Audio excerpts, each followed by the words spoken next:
चलें स्टार्ट करते हैं। PCA लास्ट टॉपिक है मशीन लर्निंग का।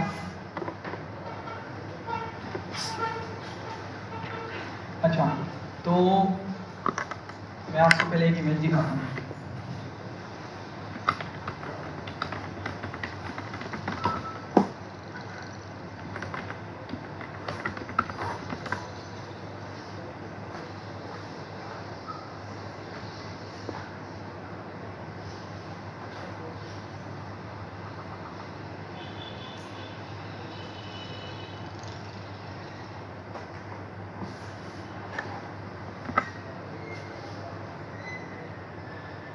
अच्छा, तो PCA समझाने के लिए सिंपल अल्फाज में कि PCA क्या करता है आपको इस इमेज से समझ आ जाएगा। अब लेट से स्क्रीन कनेक्ट नहीं,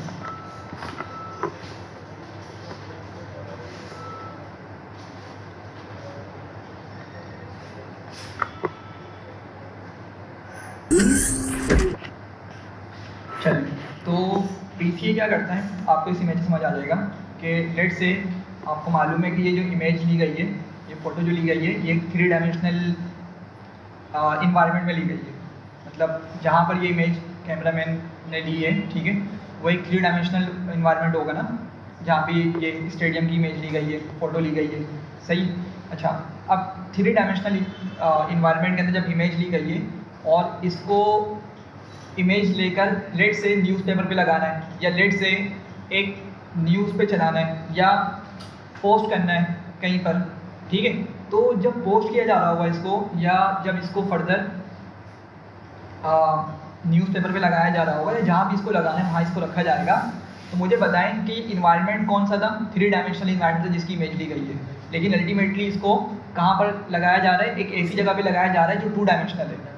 मेरी बात समझ रहे हैं कि अगर आप लोग यहाँ पे भी इसको इमेजिन करें कि हमारा इन्वायरमेंट 3 डायमेंशनल है, तो अगर मैं इस 3 डायमेंशनल की इन्वायरमेंट की इमेज लूँगा, ठीक है, तो बेसिकली जब मैं उसको फर्दर आगे यूज़ कर रहा हूँ तो बेसिकली वो क्या रहेगी, अब 2 डायमेंशनल रह जाएगी, सही है।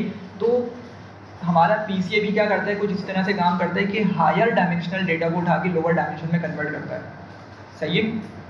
क्या करता है, हायर डायमेंशन से लोअर डायमेंशन में डेटा को कन्वर्ट कर देता है। अच्छा, डायमेंशन क्या है, आपको आइडिया है क्या होती है डायमेंशन?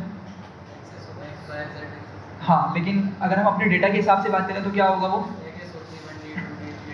कॉलम्स होते हैं, एग्जैक्टली फीचर्स होते हैं, कॉलम्स होते हैं, ठीक है। तो अगर मेरे पास लेट से डेटा सेट के अंदर 4 फीचर्स हैं तो हम उसको 4 डायमेंशनल डेटा बोलेंगे। अगर 100 फीचर्स है तो 100 डायमेंशनल डेटा उसको बोलेंगे, सही है।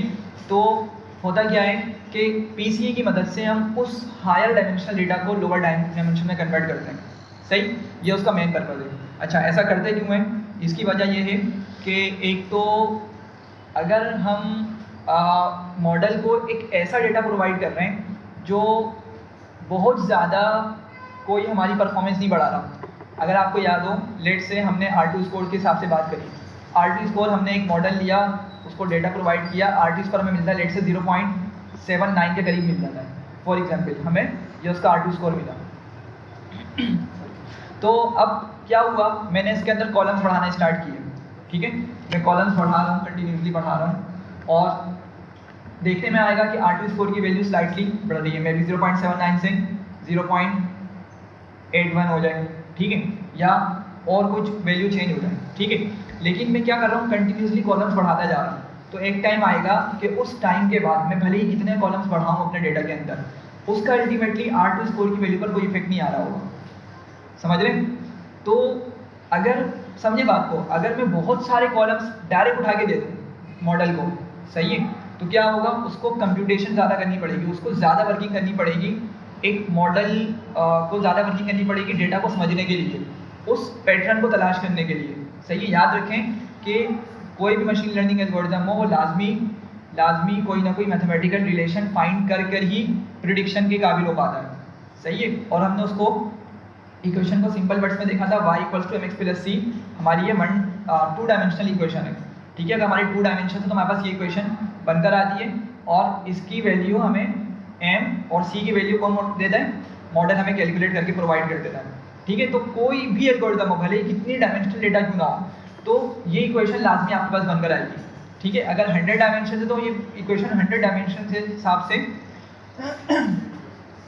100 डायमेंशन के हिसाब से एडजस्ट हो जाएगी, ठीक है। 100 इसके अंदर पैरामीटर्स या 100 की टर्म्स आ जाएगी, ठीक है। तो जब इतना बड़ा हम डेटा प्रोवाइड कर रहे हैं, ठीक है, इतनी बड़ी उसकी इक्वेशन बनकर आ रही है, तो मॉडल को क्या करना पड़ेगा, बहुत ज़्यादा डेटा को लर्न करना पड़ेगा या बहुत ज़्यादा कंप्यूटेशन करनी पड़ेगी, ठीक है। अभी हम देखेंगे, आपको इसको आइडिया हो जाएगा कि जितना आप डेटा बढ़ाएंगे, जितनी आप आइट्रेशन बढ़ाएंगे किसी चीज़ को करने के लिए, तो क्या होगा, आपका मशीन स्लोली काम करने लग जाती है, ठीक है। स्लो हो जाएगी, उसकी परफॉर्मेंस कम हो जाएगी, हैंग होने स्टार्ट हो जाएगी, ठीक है। तो पीसीए करने की या पीसीए पढ़ने की वजह क्या है कि अगर हमारा कॉलम का डेटा बहुत ज़्यादा है, कॉलम वाइज के हिसाब से बात हो रही है, ठीक है, तो हम क्या करते हैं, पीसीए अप्लाई करते हैं ताकि कुछ डेटा को हम रिड्यूस कर सकें। रिड्यूस करने का फ़ायदा क्या होगा कि मेरा मॉडल या मशीन जो है वो थोड़ी अच्छे से परफॉर्म कर सकेगी, ठीक है। जिस मशीन पे, जिस भी सिस्टम पे, जिस भी कंप्यूटर पे मैं चला रहा हूँ, थोड़ा सा फास्ट एग्जीक्यूशन करेगा, मुझे रिजल्ट आकर दे देगा, ठीक है। एक पॉइंट हो गया। और दूसरा पॉइंट क्या है इसका कि हम अगर हायर डायमेंशन से लोअर डायमेंशन में आते हैं ना, तो उसका बेनिफिट क्या होता है कि हम विजुअलाइज कर पाते हैं डेटा को। क्या कर पाते हैं, विजुअलाइज कर पाते हैं, ठीक है। आप लोग बताएं कि हम मैक्सिमम कितनी डायमेंशन का डेटा अच्छे से विजुअलाइज कर सकते हैं, 3 डायमेंशनल डेटा को, ठीक है। मैक्सिमम 3 डायमेंशनल डेटा को हम अच्छे से विजुअलाइज कर सकते हैं। तो ऐसा भी हो सकता है कि अगर मेरे पास डेटा के अंदर 100 या 100 प्लस कॉलम्स है ना, उसको हम क्या करें, पीसीए की मदद से सिर्फ 3 डायमेंशन में ले आएँ, ऐसा पॉसिबल है बिल्कुल, ठीक है। तो जब 3 डायमेंशन में डेटा को लेकर आएंगे तो फ़ायदा क्या होगा कि अगर हम उसको विजुअलाइज करना चाहें, हम उसको ईजिली विजुअलाइज भी कर सकते हैं। तो ये इसके 2 मेन रीज़न है पीसीए परफॉर्म करने के कि हम क्यों हायर डायमेंशन से लोअर डायमेंशन में आते हैं। इसकी वजह ये है कि एक तो ये वजह हो सकती है कि भाई अगर बहुत ज़्यादा कॉलम्स हमने भर दिए डेटा के अंदर, तो परफॉर्मेंस को कोई अल्टीमेटली फर्क नहीं पड़ रहा। तो ऐसा हो सकता है कि मैं कुछ कॉलम्स को बढ़ाऊँ, कुछ कॉलम्स को मैं कम करूँ, कुछ कॉलम्स को कम करने पर मेरे पास मॉडल की परफॉर्मेंस फिर भी वैसे ही है जितने मैं उसको 100 कॉलम्स दे के परफॉर्मेंस को निकाल पा रहा हूँ। लेट से अगर 100 कॉलम्स के ऊपर मुझे परफॉर्मेंस उसकी मिलती है, एक्यूरेसी स्कोर की जब मैं बात कर लेते हैं 91% एक्यूरेसी उसकी मिलती है। तो अगर मैं लेट से इसको कर दूँ 51 कॉलम्स, तो मे भी 51 कॉलम्स पे अगर मुझे 90 के अराउंड परफॉर्मेंस इसकी मिल रही है, तो मुझे बताएं कि क्या मसला है हमारे साथ यहाँ पे कोई। ये तो अच्छी बात है कि हमारे पास समझ लें कि 49 कॉलम्स क्या कर रहे हैं, सिर्फ 1% का इंक्रीमेंट दे रहे हैं, ठीक है। और जब मैं इसको 51 कर रहा हूँ तो मुझे 90% मिल रही है, ठीक है। तो ये इस एक वजह तो ये हो गई पीसीए परफॉर्म करने की। दूसरी वजह कि जब हम मॉडल को डेटा प्रोवाइड करेंगे तो क्या होगा, वो जल्दी से अपनी लर्निंग कंप्लीट कर लेगा, फास्ट एग्जीक्यूशन होगी, फास्ट परफॉर्मेंस रहेगी मॉडल की। और तीसरा पॉइंट कि हम बहुत हायर डायमेंशनल डेटा को उठा के लोअर डायमेंशन में कन्वर्ट करेंगे तो हम उसको विजुअलाइज भी कर सकते हैं, ठीक है। ये इसके 3 मेन रीज़न हैं जो हम पीसीए परफॉर्म करते हैं। अब किस तरह से परफॉर्म होती है उसको हम देखते हैं। अच्छा, तो वापसी उसी लास्ट वाले टाइम जो हमने एग्जाम्पल ली थी लास्ट क्लास में, उसी से स्टार्ट करते हैं कि भाई मेरे पास ना एक सिंपल सा डेटा है, उसके अंदर मेरे पास रूम्स की डिटेल है, ठीक है। रूम्स हैं मेरे पास और लेट से हॉस्पिटल्स हैं फॉर एग्जांपल, और उसकी प्राइस है, ठीक है। हॉस्पिटल्स और प्राइस आ गई हाउस की, बेसिकली हाउस का डेटा ही है। तो हमें मालूम होता है कि भाई लेट से 4 रूम्स हैं, हॉस्पिटल करीब में 2 हैं, प्राइस उसकी आ रही है फॉर एग्जांपल, ठीक है, करोड़ के हिसाब से बात कर रहा हूँ मैं कि 231 लिख देता हूँ सिर्फ मैं, 2 करोड़ 31 लाख तक का हमें वो पड़ रहा है, ठीक। सिमिलरली रूम्स अगर हमारे पास फॉर एग्जांपल 10 के करीब हों और हॉस्पिटल नहीं है तो मे बी कि उसकी प्राइस हो फॉर एग्जांपल 3 के अराउंड, कुछ इस तरह से डेटा हमारे पास मौजूद है, ठीक है। तो अब अगर मैं आपसे पूछूं कि अगेन वही क्वेश्चन कि क्या हॉस्पिटल का घर से करीब होना उसकी प्राइस पे बहुत ज़्यादा इफेक्ट डालेगा? नहीं डालेगा, नहीं डालेगा। समझें क्यों? क्योंकि घर की जो कुछ पैरामीटर्स होते हैं ना, उसको देखते हुए घर की प्राइस के बारे में आइडिया लगाया जाता है कि भाई वो किस लोकेशन पे, लोकेशन मतलब गली का है, कॉर्नर का है, ठीक है, मार्केट के करीब है या मार्केट से दूर है। थोड़ा बहुत इफेक्ट हो सकता है अगर हम कंसिडर करें हॉस्पिटल का, लेकिन यूजुअली हॉस्पिटल के लिहाज से लोग घर परचेज नहीं करते, वो लोकेशन के हिसाब से देख रहे होते हैं कि मार्केट से कितना करीब है, कितनी चहल पहल है, ठीक है, किस तरह का बना हुआ है, आरसीसी है या नॉर्मल है, कितना बड़ा एरिया है, ठीक है। ये चीज़ों को देखते हुए क्या हो रही थी, उसकी प्राइस को डिसाइड किया जा रहा होता है। तो आप सिंपल बोल देंगे कि हॉस्पिटल का यहाँ पर डेटा में ना होना तकरीबन एक ही बराबर है, हो या ना हो तकरीबन इस पर बहुत माइनर सा फर्क आ रहा होगा, तो हम क्या करते हैं उसको इग्नोर करते थे, ठीक है, बिल्कुल। अच्छा, अगर मैं आपको इसको विजुअलाइज कराऊँ तो विजुअलाइज अगर हम करने जाएंगे तो आपको मालूम होगा कि अगर हम इसका स्कैटर प्लॉट बनाते हैं ना, टू डायमेंशनल डेटा का बना रहा हूँ मैं फिलहाल के लिए, रूम्स और हॉस्पिटल का मैं स्कैटर प्लॉट बनाता हूँ, तो मुझे पता चलता है कि इसका स्कैटर प्लॉट कुछ इस तरह से आ रहा है। रूम्स को मैंने यहाँ रखा और हॉस्पिटल को यहाँ रखा, तो जब मैं इसका स्कैटर प्लॉट बनाता हूँ कुछ इस तरह करके डेटा पॉइंट्स देखने को मिलते हैं।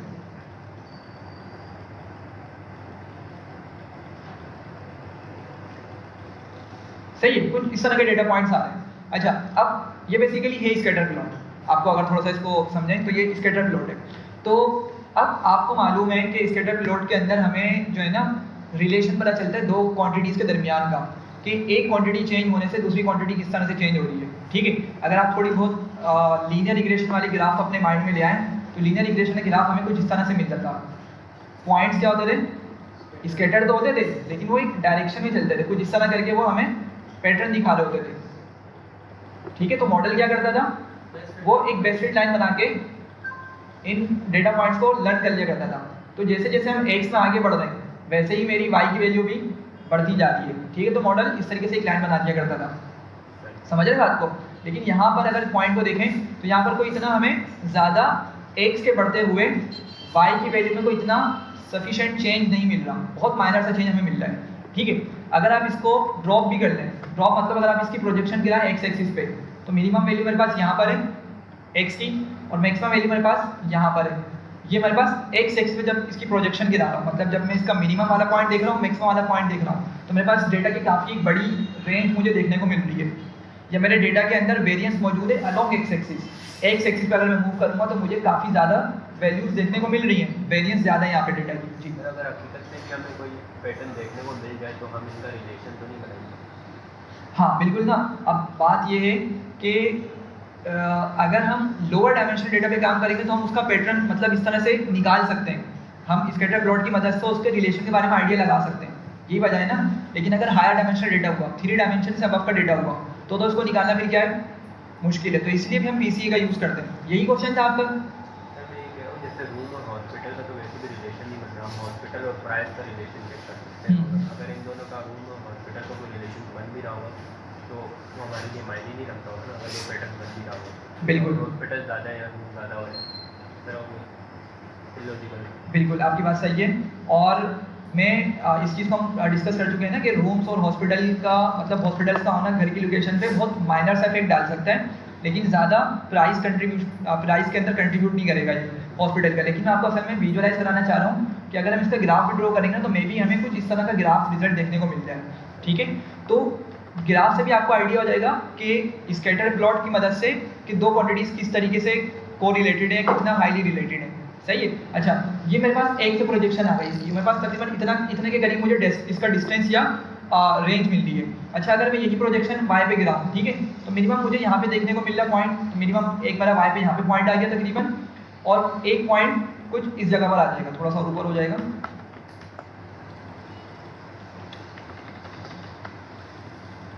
ठीक है, कुछ इस तरह से। तो अगर अच्छा, ये सिर्फ समझाने के लिए था, थोड़ा सा गलत बना हुआ है, लेकिन क्या होगा मेरे पास y का जो डिस्टेंस है ना अभी काफ़ी बड़ा दिख रहा है, लेकिन ये क्या होगा बहुत माइनर सा होगा। मतलब मेरे पास जो मेजोरिटी पॉइंट्स हैं वो x पे स्प्रेड हुए हैं, y को उसका स्प्रेड बिल्कुल भी नहीं है, या है तो बहुत माइनर सा है। ठीक है, तो अब आप क्या बताएंगे कि भाई इसका मतलब ये है कि डेटा के अंदर ना कोई को रिलेशन नहीं है।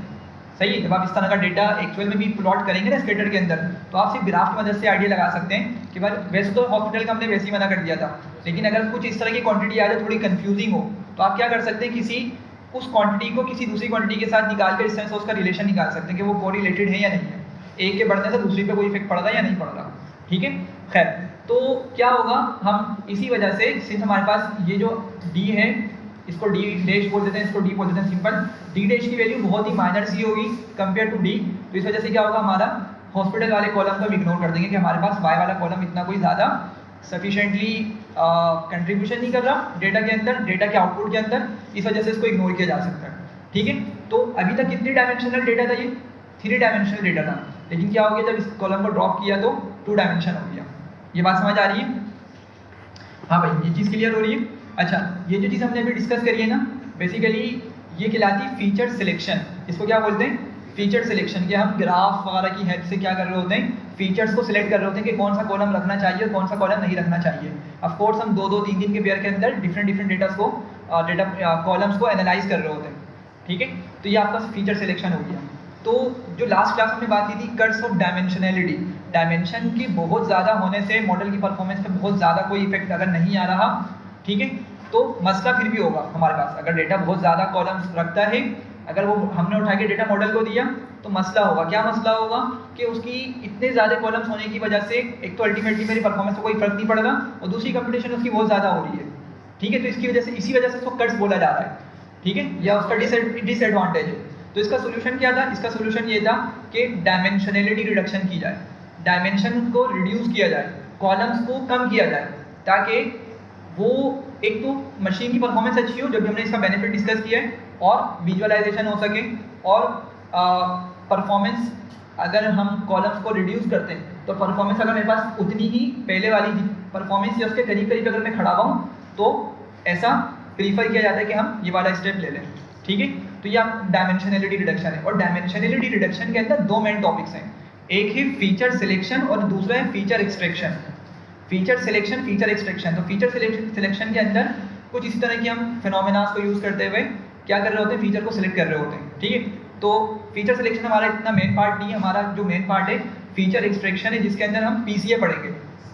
फीचर एक्सट्रैक्शन की भी डिफरेंट टेक्निक्स हैं, ठीक है। एक तो पीसीए है और एक और दो तीन और भी थी, एक तो TSE करके कुछ नाम है उसका, मैंने लिस्ट भेजी है ना, उसके अंदर ये मेंशन हुआ है, ठीक है।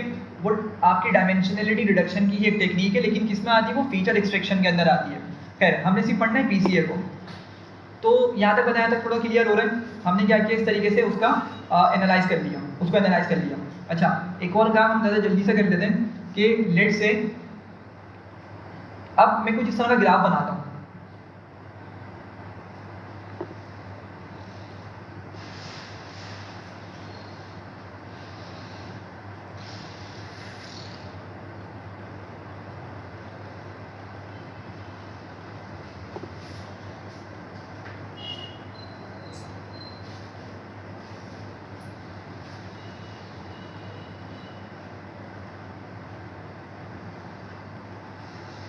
चलें। तो अब इस ग्राफ को देखते हुए बताएं, लेट से कोई भी दो कॉलम्स हैं, ठीक है। अगर हम माने फॉर एग्जांपल कि ये रूम्स हैं हमारे पास और ये किचन्स का डेटा है, ठीक है। ये रूम्स और ये किचन्स के मैंने प्लॉट यहाँ पे इसका प्लॉट बनाया, ठीक। तो अब अगर मैं आपसे पूछता हूँ कि मेरे पास अब किस तरह का डेटा है, एक रूम्स हैं, एक रूम का कॉलम है, एक किचन का कॉलम है और एक प्राइस का कॉलम है, तो क्या मुझे इसमें से किसी कॉलम को रिड्यूस करना चाहिए या नहीं करना चाहिए? अब आप क्या बताएंगे? नहीं करना चाहिए, क्यों? बिल्कुल, आपको सॉर्ट ऑफ लीनियर रिलेशन इसमें मिलता हुआ दिखता है, ठीक है। या इन अदर वर्ड्स आप ये बोल सकते हैं कि हम इसकी प्रोजेक्शन गिराते हैं। अभी जो हमने पीछे टेक्निक पढ़ी है आप उसको भी यूज़ कर सकते हैं। आप बोलेंगे इसकी प्रोजेक्शन गिराते हैं, तो मिनिमम पॉइंट मेरे पास इधर आ गया, ठीक है, और इसका मैक्सिमम पॉइंट यहाँ पर कहीं आ रहा है और मैंने इसकी प्रोजेक्शन यहाँ एक्स एक्सिस पे गिराई, तो मुझे एक काफ़ी बड़ी वैल्यू मुझे यहाँ पे देखने को मिल रही है, जो हम वेरिएंस बोल सकते हैं कि मेरा डेटा जो है अलोंग एक्स एक्सिस ज़्यादा स्प्रेड हुआ है, ठीक है। अच्छा, सेम काम हम वाई पे भी कर लेते हैं। तो वाई पे तकरीबन यहाँ पर इसका प्रोजेक्शन आएगा और कुछ इधर आ जाएगा इसका प्रोजेक्शन, सही है। तो अब अगेन मेरे पास तकरीबन दोनों ही जो वेरिएंस हैं, दोनों एक्सिस पे जो वेरिएंस है या फैला हुआ डेटा का स्प्रेड है वो तकरीबन सेम है, ठीक है। तो इस तरह के डेटा के अंदर हमारी फीचर सिलेक्शन फेल हो जाती है, फीचर सिलेक्शन यहाँ पे सही से काम नहीं कर पाती अगर आपकी ज़्यादा कॉलम्स की इंपॉर्टेंस एक ही बराबर हो, ठीक है। डेटा के दरमियान कोई लीनियर या किसी तरह का रिलेशन मौजूद हो, लीनियर भी हो सकता है, एक्सपोनेंशियल रिलेशन भी हो सकता है, डिफरेंट टाइप के रिलेशन हो सकते हैं। तो अगर डेटा के दरमियान और डेटा के कॉलम्स के दरमियान रिलेशन मौजूद हो तो फिर हमारे पास फीचर सिलेक्शन यहाँ पे हेल्प नहीं करती। फिर किसकी हेल्प लेते हैं हम? फीचर एक्सट्रैक्शन की हेल्प लेते हैं, और यहाँ पर पीसीए आ रहा है हमारे पास, ठीक है। तो पीसीए इसको किस तरह से सॉल्व करेगा? पीसीए क्या करेगा? पीसीए ना आपके एक्सिस को रोटेट करेगा, एक्सिस को क्या करेगा? रोटेट करेगा। किस तरह से रोटेट करेगा? यह आपका अभी क्या है, ये रूम वाला एक्सिस है जिसको हमने रूम बोला हुआ है, और ये है एक्स एक्सिस, ठीक है, और ये आपका किचन वाला है और ये आपका वाई एक्सिस है। तो पीसीए क्या करता है, वो एक्सिस को रोटेट करता है। अब कुछ इस तरह से रोटेट करेगा वो,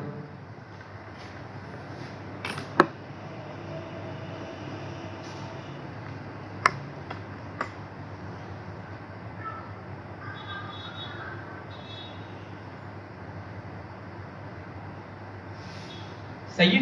तो ये जो आपका एक्सिस था, रूम वाला एक्सिस था, इसको उसने क्या किया, टिल्ट किया, ठीक है, या उसी के अलोंग उसने क्या किया, एक और एक्सिस बनाया, सही है। और इसको क्या बोल देगा, इसको रूम डैश, ये जो भी क्वांटिटी होगी उसके हिसाब से हम फिलहाल समझने के लिए डैश बोल देते हैं, और ये क्या हो जाएगा हमारा के डैश, सही है। अच्छा, अब अभी जो हम काम अभी यहाँ पे कर रहे थे ना, एक्स एक्सिस पे हम प्रोजेक्शन वाला काम कर रहे थे, अब यही काम करना है हमने किस पर, हमने काम करना है इस एक्सिस के हिसाब से जो हमने आर डैश और के डैश बनाए, ठीक है। तो लेट से अब अगर मैं प्रोजेक्शन गिराता हूँ इस एक्सिस पे, और अगेन मैं इस एक्सिस पे इसकी प्रोजेक्शन गिराता हूँ, ठीक है, तो अगेन मुझे क्या है, ये वाला स्प्रेड ज़्यादा देखने को मिल रहा है, ठीक है। इसको लेट से हम क्या बोलें, डी आर बोल देते हैं, डी आर डैश, ठीक है, कि डिस्टेंस है या स्प्रेड है अलोंग आर डैश एक्सिस ज़्यादा है कंपेयर टू अगर मैं इसी चीज़ को इस के डैश वाले पर ड्रॉप करूं, तो अगेन क्या है, थोड़ा ज़्यादा दिख रहा है, लेकिन इमेजिन करें कि थोड़ा ही कम होगा, ठीक है। वो क्या करेगा, इस तरीके से रोटेट करके देखेगा कि किस एक्सिस पर ज़्यादा वेरिएंस आ रहा है, ज़्यादा स्प्रेड आ रहा है, और किस एक्सिस पर कम स्प्रेड आ रहा है, ठीक है। अच्छा, ऐसा क्यों करेगा, ऐसा इस वजह से करेगा क्योंकि इसने क्या करना है, हमारे फीचर को सिलेक्ट करना है ना, फीचर को एक्सट्रैक्ट करना है, सॉरी सिलेक्ट नहीं, फीचर को एक्सट्रैक्ट करना है कि कौन सा वाला फीचर रखना चाहिए और कौन सा वाले फीचर को रिड्यूस कर देना चाहिए, ठीक है। तो पॉइंट समझाना क्या चाह रहा हूँ कि वो इस तरह की एक्सिस रोटेशन को देते हुए वो सिलेक्शन कर रहा होगा। अगेन हमें 2D में समझ रहे हैं, ये 3D और हायर डायमेंशन में भी वाला काम चल रहा होगा, सही है। तो अब आप मुझे बताएं इस हिसाब से वो क्या डिसाइड करेगा कि सिंस अलोंग वाई एक्सिस उसको स्प्रेड कम मिल रहा है और अलोंग ये जो हमने न्यू एक्सिस रोटेट करके बनाया है इस पे इसको स्प्रेड ज़्यादा मिल रहा है, तो क्या करेगा, ये के डैश वाले को ड्रॉप करेगा और आर डैश वाले को रख लेगा, सही है। अब आप बोलेंगे कि मतलब डेटा तो वही है, पॉइंट्स तो वही दिख रहे हैं हमें, सही है, बात समझ रहे हैं, पॉइंट्स हमें वही देखने को मिल रहे हैं, तो मतलब क्या हो रहा है यहाँ पर, मतलब कन्फ्यूजन समझ आ रही है क्या हो रहा है कि अगर मैं इस ग्रीन वाले एक्सिस के हिसाब से देखूँ तो भाई जब भी यही डेटा था, जब हमने इसको रोटेट किया तो जब भी क्या मेरे पास डेटा पॉइंट्स वहीं पर है, ठीक है। हालांकि ऐसा नहीं है, होगा क्या कि बेसिकली आपका हर डेटा जो है ना अपने कंपोनेंट्स में टूटेगा। अब मैं इसकी बहुत ज़्यादा फिजिक्स में या मैथमेटिक्स में नहीं जाऊँगा, अगर आपने फिजिक्स का थोड़ा कॉन्सेप्ट पढ़ा हुआ हो, लेट से मेरे पास ये एक एक्सिस है, ठीक है, और अगर मैं कुछ इस तरह का इसका वेक्टर बनाता, ठीक है, ये वेक्टर है, तो आपको मालूम है इस वेक्टर के कितने कंपोनेंट्स होते हैं, 2 डायमेंशन के अंदर दो कंपोनेंट्स होंगे, ठीक है। लेट्स से इसको हम ए का नाम दे देते हैं, तो इसका जो ये वाला कंपोनेंट होगा, ठीक है, ये होगा हमारा, लेट्स से इसको एक्स बोल देते हैं, और एक और कंपोनेंट होगा इसका जो हम यहाँ भी ड्रॉ कर सकते हैं, अदरवाइज हम इसको यहाँ भी ड्रॉ कर सकते हैं इसी लाइन के ऊपर, कुछ इस तरह की यहाँ तक की आ जाएगी इसकी वैल्यू, ठीक है, ये ए वाई हो जाएगा, ठीक है। तो क्या होगा बेसिकली आपका हर जो पॉइंट है ना वो एक वेक्टर कंसिडर करते हुए उसमें कंपोनेंट्स में तोड़ेगा, ठीक है, और कंपोनेंट्स में तोड़ने के बाद फिर क्या करेगा, उसकी प्रोजेक्शन गिराएगा जो न्यू एक्सिस बना रहा होगा, समझ रहे हैं बात को, और फिर वहां पे देखेगा कि कौन से वाले न्यू एक्सिस पर जो उसने बनाया होगा स्प्रेड ज़्यादा मिल रहा है, ठीक है। अगर हम अपनी वाली एग्जाम्पल लें आर डैश और के डैश, तो हमारे हिसाब से इसने क्या किया होगा, इन तमाम पॉइंट्स के कंपोनेंट्स बनाए होंगे, ठीक है, हायर डायमेंशन की बात हो रही है, सिर्फ इमेजिन कर लें, कंपोनेंट्स बनाए होंगे तो बहुत सारे कंपोनेंट्स बने होंगे, और फिर उन कंपोनेंट्स में से डिसाइड करेगा कि कौन से वाले कंपोनेंट्स की किस एक्सिस पे ज़्यादा प्रोजेक्शन आ रही है, ज़्यादा डिस्टेंस को देखने को मिल रहा है या ज़्यादा स्प्रेड देखने को मिल रहा है, तो क्या करेगा, उन वाले कॉलम्स को उठा लेगा, बाकी वालों को ड्रॉप कर देगा। तो जिस भी न्यूली क्रिएटेड एक्सिस पर कंपोनेंट्स की प्रोजेक्शन ज़्यादा मिल रही होगी या कंपोनेंट्स की प्रोजेक्शन का स्प्रेड ज़्यादा मिल रहा होगा, वो क्या करेगा, उन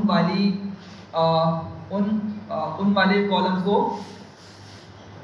को रख लेगा, और दूसरे वाले कॉलम्स जिस एक्सिस पे कम प्रोजेक्शन मिल रही होगी उनको क्या कर देगा, उनको वो इग्नोर कर देगा। ये जो पॉइंट्स है ये दोनों से मिलके बने, ऐसे ही है ना, दोनों के पॉइंट्स इनके एक्स और वाई कंपोनेंट हर एक पॉइंट के होंगे, तो प्रोजेक्शन किस चीज़ के टर्म पे जी, प्रोजेक्शन किस चीज़ से टर्म पे का कंपोनेंट्स के एक्स वाले, जैसे कि पॉइंट्स के एक्स वाले कंपोनेंट के प्रोजेक्शन को ये वाई वाले, हाँ देखें अब क्या होगा कि जो प्रोजेक्शन होगी ना आपकी वो जैसे पॉइंट है ना, तो ये पॉइंट क्या बेसिकली एक सिंगल पॉइंट है, तो क्या करेगा, इसको वेक्टर बनाएगा, हायर डायमेंशन के हिसाब से बात हो रही है, ठीक है। और इसके अंदर क्या होंगे आपके बहुत सारे मतलब क्या बोलना चाहिए कि बहुत सारी वैल्यूज़ आएंगी। अगर लेट्स मेरे पास सिर्फ 10 कॉलम्स हैं, ठीक है, तो 10 कॉलम्स के जब कंपोनेंट्स बनाए जाएंगे तो कितने बन जाएंगे, वो 20 बन जाएंगे, सही है। अब वो क्या करेगा, जितने भी उसने एक्सिस बनाए हुए हैं वो देखेगा कि उन एक्सिस पे स्प्रेड कहाँ ज़्यादा मिल रहा है, ठीक है, जहाँ पर उसको स्प्रेड ज़्यादा मिल रहा होगा, ठीक है, उन कॉलम्स को रख लेगा, बाकी को ड्रॉप कर देगा, ठीक है। तो आप ये कंफ्यूज हो रहे होंगे कि अगर लेट से एक्स की प्रोजेक्शन ज़्यादा आई तो वाई में कम आ रही है, तो फिर किसको रखेगा, सही है, आपका क्वेश्चन सही है। लेकिन वो क्या करेगा, वो जो कंपोनेंट्स बनाएगा ना, मतलब अगर जैसे ए एक्स और ए वाई बनाता है तो प्रोजेक्शन को क्या करेगा, उसी एक्सिस के हिसाब से देखेगा। मतलब अगर आप यहीं पे देखे चले, इसको सिंपल से यहीं से समझें कि अगर वो यहाँ पे इसके कंपोनेंट्स बनाता है, ठीक है, कंपोनेंट्स बनाएगा, लेट से इसका कंपोनेंट बनाया, इसने इस वाले का कंपोनेंट बनाया, तो मे बी कि थोड़ा बहुत ऊपर लाइन चली गई, ठीक है, और थोड़ी बहुत नीचे लाइन आ गई, सही है। इस तरह से इसने हर पॉइंट का कंपोनेंट बनाता रहा, और फिर क्या किया, उसने प्रोजेक्ट किया एक्स पर और वाई पर, सही है। तो अब सारे पॉइंट्स का जो प्रोजेक्शन इसने निकाला, कहाँ पर, एक्स पे भी निकाला और वाई पे भी निकाला, सही है। तो फिर भी कहाँ पर प्रोजेक्शन ज़्यादा देखने को मिल रही है, एक्स पे मिल रही है, वाई पे फिर भी क्या है, कम है, ठीक है। और वाई वाला कॉलम कौन सा था, मतलब वाई वाली वैल्यूज कौन सी थी, देखें वाई वाली वैल्यू के अंदर हमारा कौन सा कॉलम रोल प्ले कर रहा है, के वाला ना, किचन वाला, ठीक है, एक्स एक्सिस पे रूम्स का है। तो इसी वजह से जो ए वाई वाली वैल्यूज की प्रोजेक्शन जो है वो वाई एक्सिस पे कम मिल रही है, ठीक है। तो क्या करेगा, उस वाले कॉलम को वो हर पॉइंट के एक्स कंपोनेंट का प्रोजेक्शन सबका काउंट करेगा और वाई का भी सबका काउंट करेगा, जिसका ज़्यादा होगा उसको कंसीडर करेगा। सर ये टेक यूं ही क्यों होता है? जी, ये टेक होता है तो यूं ही क्यों होता है, तो एक्स पर ही हमेशा प्रोजेक्शन करते हैं। अच्छा देखें, ये सिर्फ ना मतलब विजुअलाइजेशन के तौर पे समझाने के लिए ये, ठीक है, नहीं प्रोजेक्शन तो इसकी रैंडम भी हो सकती है, सही है। लेकिन ये अगर आप बोल लें कि मतलब एक्स से क्यों चल रहा है, तो पहली बात तो ये कि ओरिजिन से चलेगा ये, ठीक है, ओरिजिन से रोटेट होना स्टार्ट होगा। हो सकता है कि अगर आपका डेटा कुछ यहाँ पर होता तो फिर कुछ इस तरह की आपके पास प्रोजेक्शन बनती, मे बी कि डेटा कुछ इस जगह पे मौजूद है आपका, फिर किस तरह से प्रोजेक्शन होती, ओरिजिन से चलती कुछ इस तरह से, और फिर आपका ये इस तरह से बन रहा होता। समझ रहे बात को, मतलब प्रोजेक्शन ये जो टिल्ट वाला फिनोमेना ये तो किसी भी तरह हो सकता है। हमने जो एग्जाम्पल ली वो जस्ट समझने के लिए थी, ताकि वो इजीली उसको विजुअलाइज कर सकें, ठीक। तो इसको सिंपल वर्ड्स में रखें तो क्या होता है, वेरिएंस देखते हुए जिस एक्सिस पे वेरिएंस या स्टैंडर्ड डिविएशन ज़्यादा है, फैलाव ज़्यादा है, उस वाले कॉलम को रख लेगा, अपोजिट वाले कॉलम को जहाँ पर स्प्रेड कम है उसको वो ड्रॉ कर देगा, ठीक है। अच्छा ये इतना कम कर दिया, डेटा तो होगा ना, नहीं मतलब उसको ड्रॉ कर देगा ये, ड्रॉप कर हम उसको बताएंगे ना, हम टेट होने से तो ये होगा ना कि सामने वाले जो हमारे पास दूसरे कॉलम है उसकी इंपॉर्टेंस कम हो, जिस तरह हम उसमें कहते हैं। दोबारा बोलें, सॉरी। अगर हम नॉर्मल एक्सेस पे देखें तो किचन की इंपॉर्टेंस थी डेटा, जब हमने इसको एक्सेस चेंज किया रोटेट करके तो वापस इंपॉर्टेंस कम हो गई, मतलब को एलिमिनेट कर रहे हैं। बिल्कुल, ये कौन कर रहा है, पीसीए कर रहा है, फीचर सिलेक्शन नहीं हो रही यहाँ पे, सही है। पीसीए क्या करेगा, अगर आपको जो मोस्ट इंपॉर्टेंट हाँ, कॉलम अगर बिल्कुल ओरिजिनल वाले हम डेटा फ्रेम के हिसाब से देखें, ओरिजिनल डेटा हमने जो रखा हुआ था उसको हमने प्लॉट किया 2 डायमेंशन के अंदर, तो हमें मालूम हो रहा है कि किचन की भी इंपॉर्टेंस है, रूम्स की भी इक्वल इंपॉर्टेंस है, सही है। लेकिन हमने इसको बोला कि कम करो, 3 dimensional data for example 3 dimension में इसको कंसिडर कर लें, हमने इसको ना 2 डायमेंशन में कन्वर्ट करो, अब उसने करना है, हम उसको बोल रहे हैं 2 डायमेंशन में कन्वर्ट करो, तो वो करेगा 2 डायमेंशन के अंदर कन्वर्ट, रिड्यूस करेगा, लेकिन किस तरह करेगा हम वो समझने की कोशिश कर रहे हैं। से कंप्लीटली एलिमिनेट कर देते हाँ हाँ बिल्कुल, उसको रिमूव कर देगा, जैसे लासों में बिल्कुल।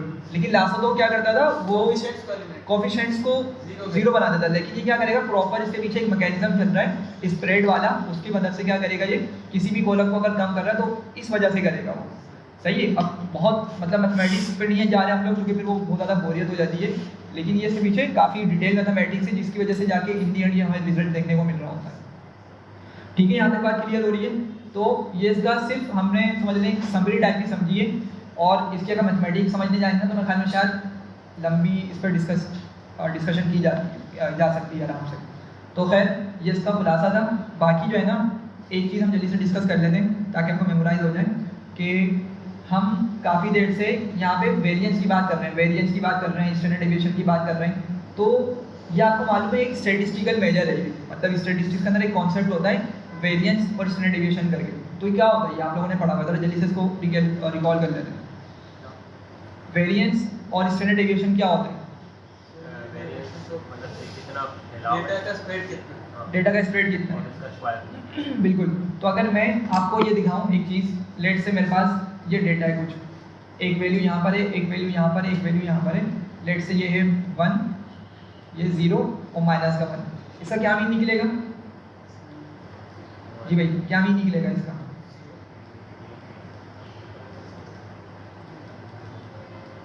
जी मीन इसका निकलेगा 0। और तीनों को प्लस करेंगे, 1 + 0 और -1, तो क्या हो जाएगा ये 1 + 0। और वैसे हम प्लस लिखते हैं, लेकिन नंबर क्या -1 का डिवाइड करेंगे 3 से, तो आपको मालूम है प्लस माइनस माइनस हो जाएगा, ये और ये कैंसिल, तो ऊपर न्यूमरेटर में आपका सिर्फ 0 रह गया। तो अल्टीमेटली पूरा ये इसका मीन क्या हो गया, 0 हो गया। सिमिलरली अगर मैं इसका निकालूँ मीन, इसका भी क्या निकलेगा मीन, इसका भी 0 आएगा। ठीक है, तो वो क्या रहा है कि हमारे पास कुछ इस तरह के डेटा आ जाते हैं जहाँ पर हमारी सेंट्रल टेंडेंसी काम नहीं करती, मतलब हमें डेटा का अच्छे से आइडिया नहीं दे पाती। हालांकि गलत वैल्यू नहीं बता रहा, वैल्यू तो फिर भी सही बता रही है अपने हिसाब से, सही है, डेटा का सेंटर बता रहा है। लेकिन अगर मुझे कोई बोल दे कि भाई 2 डेटा सेट से मेरे पास और दोनों के मीन 0 आ रहे हैं, तो मैं समझ जाऊँगा अच्छा यार उसका डेटा का सेंटर बता दिया, सही है, लेकिन मुझे स्प्रेड का पता नहीं चल पा रहा। समझ रहे बात को? ऐसा हो सकता है ना कि 10 नंबर पॉजिटिव के नंबर्स हैं और बिल्कुल वही 10 नंबर नेगेटिव के, बिल्कुल सेम नंबर। ठीक है, तो जब उसका मीन निकालेंगे क्या हो गया, 0 आ गया, जिस तरह हमने यहाँ पे काम किया। सही है, एक डेटा सेट हो गया, उसका 0 मीन 0 आ रहा है। लेट से एक मेरे पास 1000 पॉइंट्स का डेटा सेट है, ठीक है, उसमें पॉजिटिव पॉइंट्स है 1000, और नहीं 500 पॉइंट्स पॉजिटिव और 500 नेगेटिव, ठीक है, और उसका मीन भी 0 आ रहा है। चलो समझ आ गई बात कि डेटा का सेंटर पता चल गया, लेकिन डेटा ये किस तरह का, कितना स्प्रेड हुआ हुआ है, मुझे कोई आइडिया नहीं हो पा रहा। समझ रहे हैं? तो इसीलिए स्टैटिस्टिक्स के अंदर दूसरा एक मेजर होता है, दूसरा एक कॉन्सेप्ट होता है कि हम वेरिएंस को स्टडी करते हैं। तो अगर हमने वेरिएंस में यहाँ पे निकाला तो क्या होगा, हमें डेटा का स्प्रेड का आइडिया हो जाएगा। ठीक है, लेकिन बात को समझे, एक इंपॉर्टेंट बात है वो कि वेरिएंस की वैल्यू की मदद से डायरेक्ट हम नहीं बता सकते इतना स्प्रेड है। वेरिएंस की डायरेक्ट वैल्यू की वजह से हम ये नहीं बता सकते कि इतना स्प्रेड है। क्यों? क्योंकि उसका फॉर्मूला रिकॉल करें जरा। फॉर्मूला क्या होता है उसका, अगर आपको याद हो, समीशन ऑफ i = 1 से लेके n, मतलब जितने भी हम चाहें उसको सम कर सकते हैं, और x माइनस x बार, बार मतलब स्क्वायर, मीन को हम डिनोट करने के लिए इस्तेमाल करते हैं, उसका स्क्वायर डिवाइड बाय n। ठीक है, ये फॉर्मूला होता है वेरिएंस का। तो ये क्या कर रहा है, हर नंबर को उसके मीन से माइनस कर रहा है, हर नंबर को उसके मीन से माइनस कर रहा है, उसका स्क्वायर करके डिवाइड कर देता है टोटल नंबर से। तो अगर अपने डेटा पॉइंट पे ले चलूँ वापसी से, चलें इसका निकालते जरा, मीन कितना निकला भाई, 0 मीन निकला। अब मैं इस 1 को माइनस करता हूँ 0 से, जो फॉर्मूला था मेरा, 1 - 0 क्या हो जाएगा, 1 हो जाएगा। ठीक है, और 1 का स्क्वायर फिर क्या हो जाएगा, तो मैं सिर्फ 1 का स्क्वायर लिख रहा हूँ, पूरी चीज़ लिख रहा हूँ प्लस।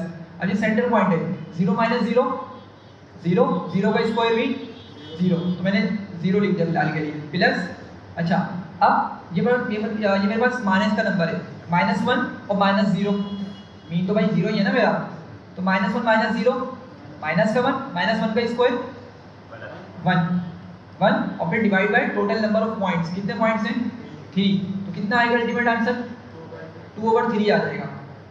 ये क्या है, ये वेरिएंस है, ये क्या निकल के आया, ये वेरिएंस निकल कर आया। अच्छा, अब अगर मैं यही फिनोमेना यहाँ पे चला, यहाँ पे इसकी वेरिएंस कैलकुलेट करूँ तो कितनी आएगी, अगेन 5 - 0, उस फॉर्मूले को याद रखना, मैं पीछे लिखा था, हर नंबर को माइनस करेंगे उसके मीन के साथ। तो 5 माइनस और मीन क्या है इस वाले डेटा का, 0, 5 - 0 5 बच गया, उसका स्क्वायर किया कितना, 25, तो 25 प्लस 0 एज इट इज आ जाएगा दोबारा से, 0 - 0 उसका स्क्वायर करेंगे दोबारा 0, और जब -5 को माइनस करेंगे 0 के साथ, और फिर जब उसका दोबारा स्क्वायर करेंगे तो दोबारा में 25 देखने को मिल जाएगा। ठीक है, तो प्लस 25/3 लिख दिया मैंने। तो कितना वेरिएंस आ रही है इसकी टोटल, 50/3 आ रही है। सही है, तो आपको डेटा से आइडिया हो रहा है कि इस डेटा में ज़्यादा स्प्रेड है कंपेयर टू अबव 1। ठीक है, तो इसी वजह से हम क्या करते हैं, वेरिएंस का यूज़ करते हैं। लेकिन अब एक बात समझें, ये वेरिएंस को हम डायरेक्ट इस्तेमाल नहीं कर सकते स्प्रेड बताने के लिए। हाँ, ये आइडिया ज़रूर दे देगा स्प्रेड का कि ऊपर वाले डेटा में कम स्प्रेड है, नीचे वाले में ज़्यादा स्प्रेड है, लेकिन कितना स्प्रेड है हम इन नंबर से सिर्फ आइडिया लगा सकते हैं, एग्जैक्ट नहीं बता सकते। क्यों? क्योंकि वेरिएंस के अंदर आपको ये देखें, ऊपर वाली टर्म क्या होती है, स्क्वायर ऊपर आ रही होती है, और स्क्वायर क्यों करते हैं, ताकि हमारे पास माइनस वाला इफेक्ट खत्म हो जाए। माइनस वाला जो साइन अभी हमें मिल रहा था उसका इफेक्ट खत्म हो जाए, मतलब फिर हमें दोबारा वैल्यू जीरो मिलना स्टार्ट हो जाएगी। सही है? तो इसी वजह से स्क्वायर की वजह से अब जो मेरे यूनिट्स हैं वो नॉर्मल यूनिट्स नहीं रहे। सही है? अगर जैसे मास की हम बात कर रहे हैं, मास तो किलोग्राम का स्क्वायर हो चुका है और वो कोई सेंस नहीं बनाता, तो हम इसकी स्टैंडर्ड डेविएशन निकाल कर स्क्वायर रूट निकाल कर इन नंबर्स का फिर उसको यूज़ करते हैं, फिर हम उसको एग्जैक्ट बता सकते हैं कि हाँ भाई अगर जैसे इसका मैंने स्क्वायर रूट निकाला तो मैं भी 50 का स्क्वायर रूट कितना आएगा, नहीं यार खैर जो भी है एक नंबर आ जाएगा। इस पूरे का स्क्वायर रूट निकालेंगे, इस पूरे का स्क्वायर रूट निकालेंगे। लेट से यहाँ से मुझे वैल्यू मिलती है फॉर एग्जाम्पल 0.6 और यहाँ से मुझे मिलती है लेट से 1.5 के अलावा, तो हम इसको डायरेक्ट बोल सकते हैं कि मेरे पास जो नीचे वाला डेटा इसका इसके अंदर 1.5 स्टैंडर्ड डेविएशन का स्प्रेड है। ठीक है, डायरेक्ट इसको हम बता सकते हैं इस तरीके से, और ऊपर क्या है 0.6 स्टैंडर्ड डेविएशन का स्प्रेड यहाँ पे मौजूद है। ठीक है, तो वही चीज़ हम यहाँ पे देख रहे होते हैं किसके अंदर, पीसीए के अंदर। ठीक है, क्लियर है यहाँ तक? चलें, अब हमने क्या करना है, इसकी जो मेन पॉइंट्स है उसको हमने डिस्कस कर लिया है, अब इसके इम्प्लीमेंटेशन पे चलते हैं। सही, तो कोड मैंने लिखा हुआ है, इसको एग्जीक्यूट करता हूँ, समझते हैं कि इसमें क्या मौजूद है। अच्छा, डेटा जो है मेरे पास, डेटा, हाँ एक चीज़ डेटा पे डिस्कस कर लेते हैं, डेटा पे डिस्कस नहीं करी। अभी जो हम काम करने लगे ना, हम एक काम कर रहे हैं एमनिस्ट डेटा सेट के ऊपर, जिसमें हम ये पीसीए अप्लाई करने जा रहे हैं। अच्छा, अब वो डेटा सेट क्या है, उसको नाम देते हैं एमनिस्ट। और ये किस तरह का डेटा सेट है, हमारे पास इसमें ना बहुत सारे डिजिट मौजूद हैं। एमनिस्ट इसमें डिजिट्स मौजूद हैं, हैंड रिटन डिजिट्स, और उसकी इनकोडिंग कर दी गई है, उसको इनकोड कर दिया है। समझे बात को?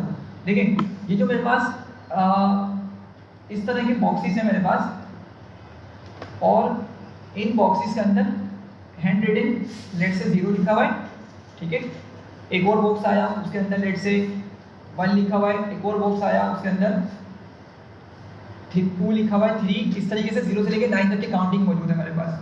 ठीक है, एक और चीज़, ये जो बॉक्स है ना, ये तो फिलहाल साइज डिफरेंट बन रहा है मुझसे, लेकिन हर बॉक्स का साइज सेम है। क्या 28x28 पिक्सल की वैल्यू है। बॉक्स कितना, 28x28 पिक्सल का बॉक्स है। मतलब अगर आप इसको इस तरह से लिखें तो आपको इस तरह के कितने बॉक्सेस मिलेंगे, 28 मिलेंगे। और अगर आप इसको इस तरह से लिखें तो यहाँ पे भी आपको क्या मिलेंगे, 28 बॉक्सेस मिलेंगे। ठीक है, ऑफ कोर्स ये सारे इस तरह से स्प्रेड हुए होंगे बहुत सारे बॉक्सेस, बल्कि अगर आप लोग इसके बैकग्राउंड में देखें तो आपका ये बॉक्सेस आपको देखने को मिल रहे हैं।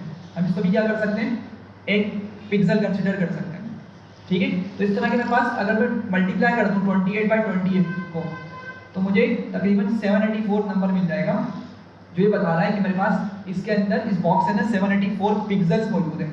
और पिक्सल बेसिकली उस स्मॉल बॉक्सेस को हम बोल रहे हैं। हर एक आपका एक स्मॉल बॉक्स 1 पिक्सल के बराबर है। ठीक है, तो टोटल मेरे पास ये जो डेटा मौजूद है ना, एमनिस्ट डेटा सेट मौजूद है, इसके अंदर हमारे पास बॉक्सेस हैं 28x28 के, और कितना इसका साइज बन गया, टोटल 784 का साइज बन गया। और इसमें काउंटिंग कहाँ से कहाँ तक है, 0 से 9 तक की काउंटिंग मौजूद है, 0 से लेकर 9 तक के नंबर्स मौजूद हैं इसमें लिखे हुए। अच्छा, लेकिन ये डेटा इस फॉर्म में मौजूद नहीं है, ये तो हमने समझा, लेकिन ये डेटा इस तरह से मौजूद नहीं है। डेटा हमें पता है किस तरह से मिल रहा है, डेटा में मिल रहा है एक फ्लैट फॉर्म के अंदर, फ्लैट फॉर्म। ठीक है, मतलब एक जैसे आप कंसिडर करें डायरी है। ठीक है, तो इसकी ये भी 28 है और ये भी 28 है फॉर एग्जाम्पल, इसको इमेजिन कर लें इसको। ठीक है, तो ये आपके पास क्या हो गया, 2 डायमेंशनल डेटा बन रहा है। ठीक है, एक विड्थ है, एक हाइट है, और एक इसकी विड्थ आ रही है। ठीक है, ये ब्रेथ आ रही है। अच्छा, इसको क्या किया हुआ है, इसको 1 डायमेंशन में कन्वर्ट किया हुआ है। जो हमारे पास डेटा मौजूद है 1 डायमेंशन में कन्वर्ट करके लिया हुआ है प्लेन के ऊपर। आपको कैसे मिला हुआ देखेंगे, ये कितने बॉक्सेस हैं टोटल, 28 बॉक्सेस है ना। ठीक है, इसी तरीके से नीचे वाली लाइन में क्या होंगे, सेकंड रो में भी 28 बॉक्सेस होंगे। तो उन्होंने क्या किया हुआ, उठा के पहले इस तरह के 28 बॉक्सेस रख दिए। ठीक है, ये 28 बॉक्सेस आ गए। अब अगली वाली रो को उठाया, ये वाली रो को, सेकंड वाली को उठा के इसके आगे लगा दिया बराबर में। समझ रहे, ये आपके पास कितने होगा, 28 56 हो गए। ठीक है, फिर थर्ड वाली रो को उठाया, थर्ड वाली रो में जितने भी बॉक्सेस थे सीक्वेंस में, ठीक है, आगे पीछे नहीं करना वरना फिर वो चेंज कर देगा नंबर को। ये क्या किया भाई, इस बॉक्सेस को उठाया और फिर उठा के आगे लगा दिया। तो इस तरह करते करते आपके एक ही रो के अंदर 784 बॉक्सेस मौजूद हैं। तो इसकी कितनी डायमेंशन बन गई? नहीं, डायमेंशन हाँ वो तो सही है, एक डायमेंशन, लेकिन कॉलम के हिसाब से बात कर रहे हैं कि कितने कॉलम्स बन रहे हैं। 784 कॉलम्स बन रहे हैं, समझ रहे हैं बात को। पहले सिर्फ 28 जब तक मेरा 2 डायमेंशनल डेटा था, अब किस तरह का डेटा मौजूद है। अगर मैं लेट से अपने 1 की बात करूं, मेरे पास एक लेट से 1 मौजूद है, 0 मौजूद है, 0 डिजिट मौजूद है, तो बेसिकली इसका जो डेटा है मुझे क्या मिल रहा होगा, 784 कॉलम्स की शक्ल में मिल रहा होगा। 784 डायमेंशन से कॉलम्स मुझे देखने को मिल रहे होंगे, समझ रहे हैं बात को। अच्छा बिल्कुल ऐसे ही। अब देखें बात क्या हो रही है कि हमारे पास ना कंप्यूटर साइंस के अंदर क्या होता है, बाइनरी वाला कॉन्सेप्ट होता है, ठीक है। तो अगर आपको यहाँ पे 0 देखने को मिल रहा है ना, तो लेट से 2 बनाता हूँ मैं या 3 बनाता हूँ, चले 3 बनाया, तो क्या करेगा, जब बॉक्सेस बना रहा होगा ना मेरा कंप्यूटर, उसने हर जगह क्या लगाया होगा, 0 0 0 0 28 नंबर 0 लिखा हुआ होगा, क्योंकि उसको कुछ मिला ही नहीं, ठीक है। यहाँ भी 0 0 0 0, लेकिन जब यहाँ पर पहुँचा वो इस जगह पे, इसके पीछे भी 0 0 लेके चल जाता है, लेकिन जब इसने यहाँ पे मिला तो इसने यहाँ पे इसको 1 बोल दिया, क्या उसको यहाँ पे कुछ मिल गया, ठीक है। सिमिलरली अगले बॉक्स में 1 1 1, जब तक उसका डिजिट कंप्लीट नहीं हो जाता, फिर बाकी फिर 0 0 0 0, फिर 0 0 0, फिर यहाँ पे इसको 1 मिल गया, फिर 0 0, इस तरीके से आपकी इनकोडिंग हुई भी है, सही है। तो हमें डिजिट्स भी देखने को मिलेंगे, लेकिन डिजिट्स को प्रॉपर एक आपका 28 का पहले 28/28 के पिक्सल के अंदर 0 1 की फॉर्म में कन्वर्ट किया और फिर उसको फ्लैटन कर दिया, फ्लैटन करके हमें डेटा सेट मिला हुआ है। तो ये कुछ लाइब्रेरी से मैंने इंपोर्ट की हुई हैं और कुछ लाइब्रेरीज को नीचे इंपोर्ट के जब ज़रूरत पड़ेगी, सही है। एग्जीक्यूट करते हैं, और ये मैंने ना डेटा एक तो मैं लेकर आया था 1,00,000 रोज़ का डेटा लेकर आया था, 784 कॉलम्स, सही है, फीचर्स, और जितने डिजिट्स है मेरे पास, मतलब जो इमेजेस थी मेरे पास, ये इमेज का डेटा है, ठीक है, उसको हमने इनकोड कर दिया, बाइनरी में कन्वर्ट कर दिया 0 1 की फॉर्म के अंदर। तो जितनी इमेजेस थी वो 1,00,000 बना के लाया था, लेकिन वो चला ही नहीं, वो हैंग कर रहा है बार बार ना, 1,00,000 ज़्यादा शायद डेटा हो गया तो सही काम नहीं कर पा रहा है, ये हैंग हो रहा है। तो इस वजह से फिर मैंने उसको 1000 में कन्वर्ट कर दिया, ठीक है। तो हम फिलहाल ऊपर वाले पे काम कर रहे हैं, ये 1000 प्रीव्यू वाला जो है, सही है। और डेटा किस तरह का है, मैंने इसको यहाँ से रीड कर लिया, pd.read करके सैम्पल निकालें। तो सबसे पहले आप लोग देखें एक लेवल का कॉलम आ रहा है, ठीक है। और लेवल का कॉलम क्यों है, लेवल का कॉलम ये बता रहा है कि आपके पास जो आगे पिक्सल 0 से लेके पिक्सल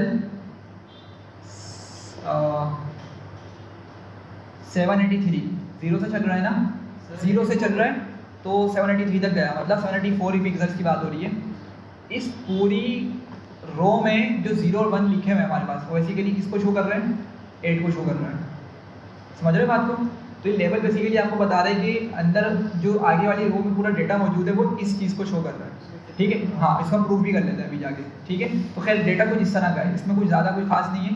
एक लेवल का कॉलम है जिसमें एक्चुअल डिजिट मौजूद है और बाकी कॉलम्स के अंदर उसकी इनकोडिंग हुई हुई है 0 1 की फॉर्म के अंदर, और वो उसको शो कर रहा है, ठीक है। तो इसी वजह से हमें 785 कॉलम्स टोटल देखने को मिल रहे हैं, ठीक है। लेंथ वाइज चल रही है, ये आपकी लेंथ वाइज यहाँ पे बता रहा है। आपका एक कॉलम तो ये हो गया लेवल का, और रिमेनिंग आपके कितना होगा, 784 कॉलम्स बराबर वाले हो गए, ठीक है।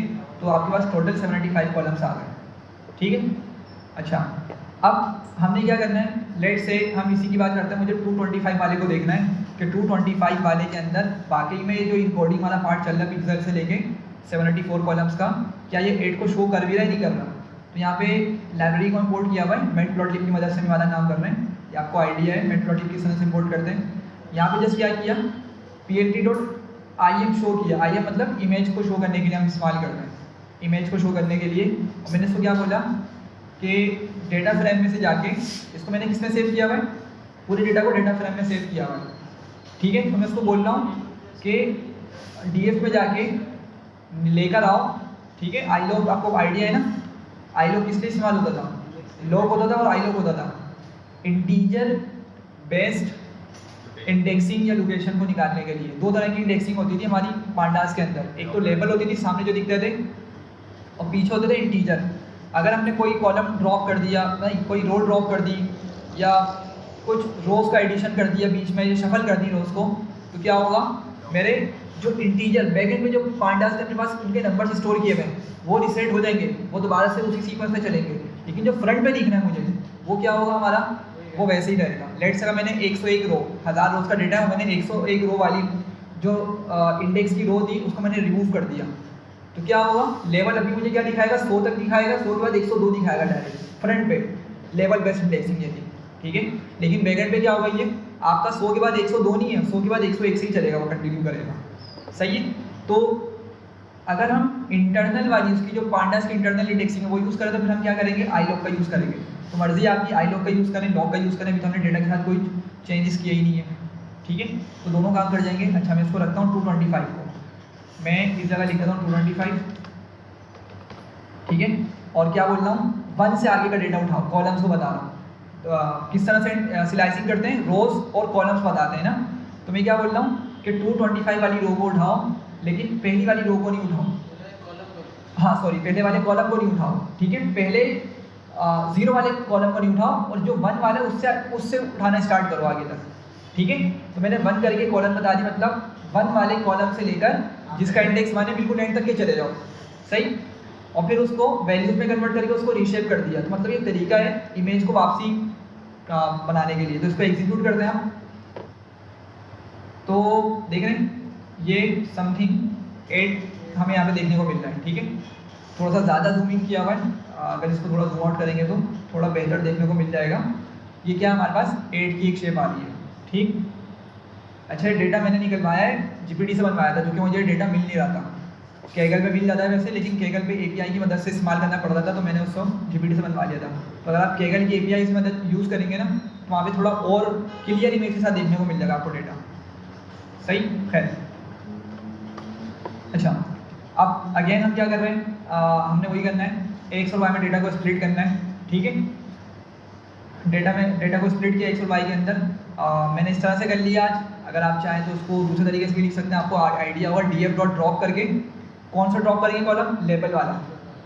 याद आ रहा है, माइंड में आ रहा है कि हम हमेशा इस तरह करते आते हैं। मैं लिख भी देता हूँ कि आप इसको इस तरह भी लिख सकते हैं, डीएफ डॉट ड्रॉप, और ड्रॉप में इसको बता देंगे लेवल, ठीक है, और एक्सेस में बता देंगे इक्वल्स टू 1। तो जो रिमेनिंग कॉलम्स होंगे आपको किस में आ जाएंगे, ये तो आपका ड्रॉप हो जाएगा लेवल वाला कॉलम, और जो आपके 784 कॉलम्स है जो उठ के एक्स में आ गए, ठीक है। तो उस तरह से करें या ऐसे करें, ठीक है। हमने सुबह क्या बोल दिया, सारी रोज मुझे चाहिए, लेकिन कॉलम्स कहाँ से उठाओ, एक इंडेक्स वाले कॉलम से उठाना स्टार्ट करो जिसका नंबर 1 से स्टार्ट हो रहा है, इंडेक्स 1 से स्टार्ट हो रहा है, ठीक है। और फिर बाय में हम क्या करते थे, सिंपल डीएफ में से लेवल निकाल के डाल दिया करते थे।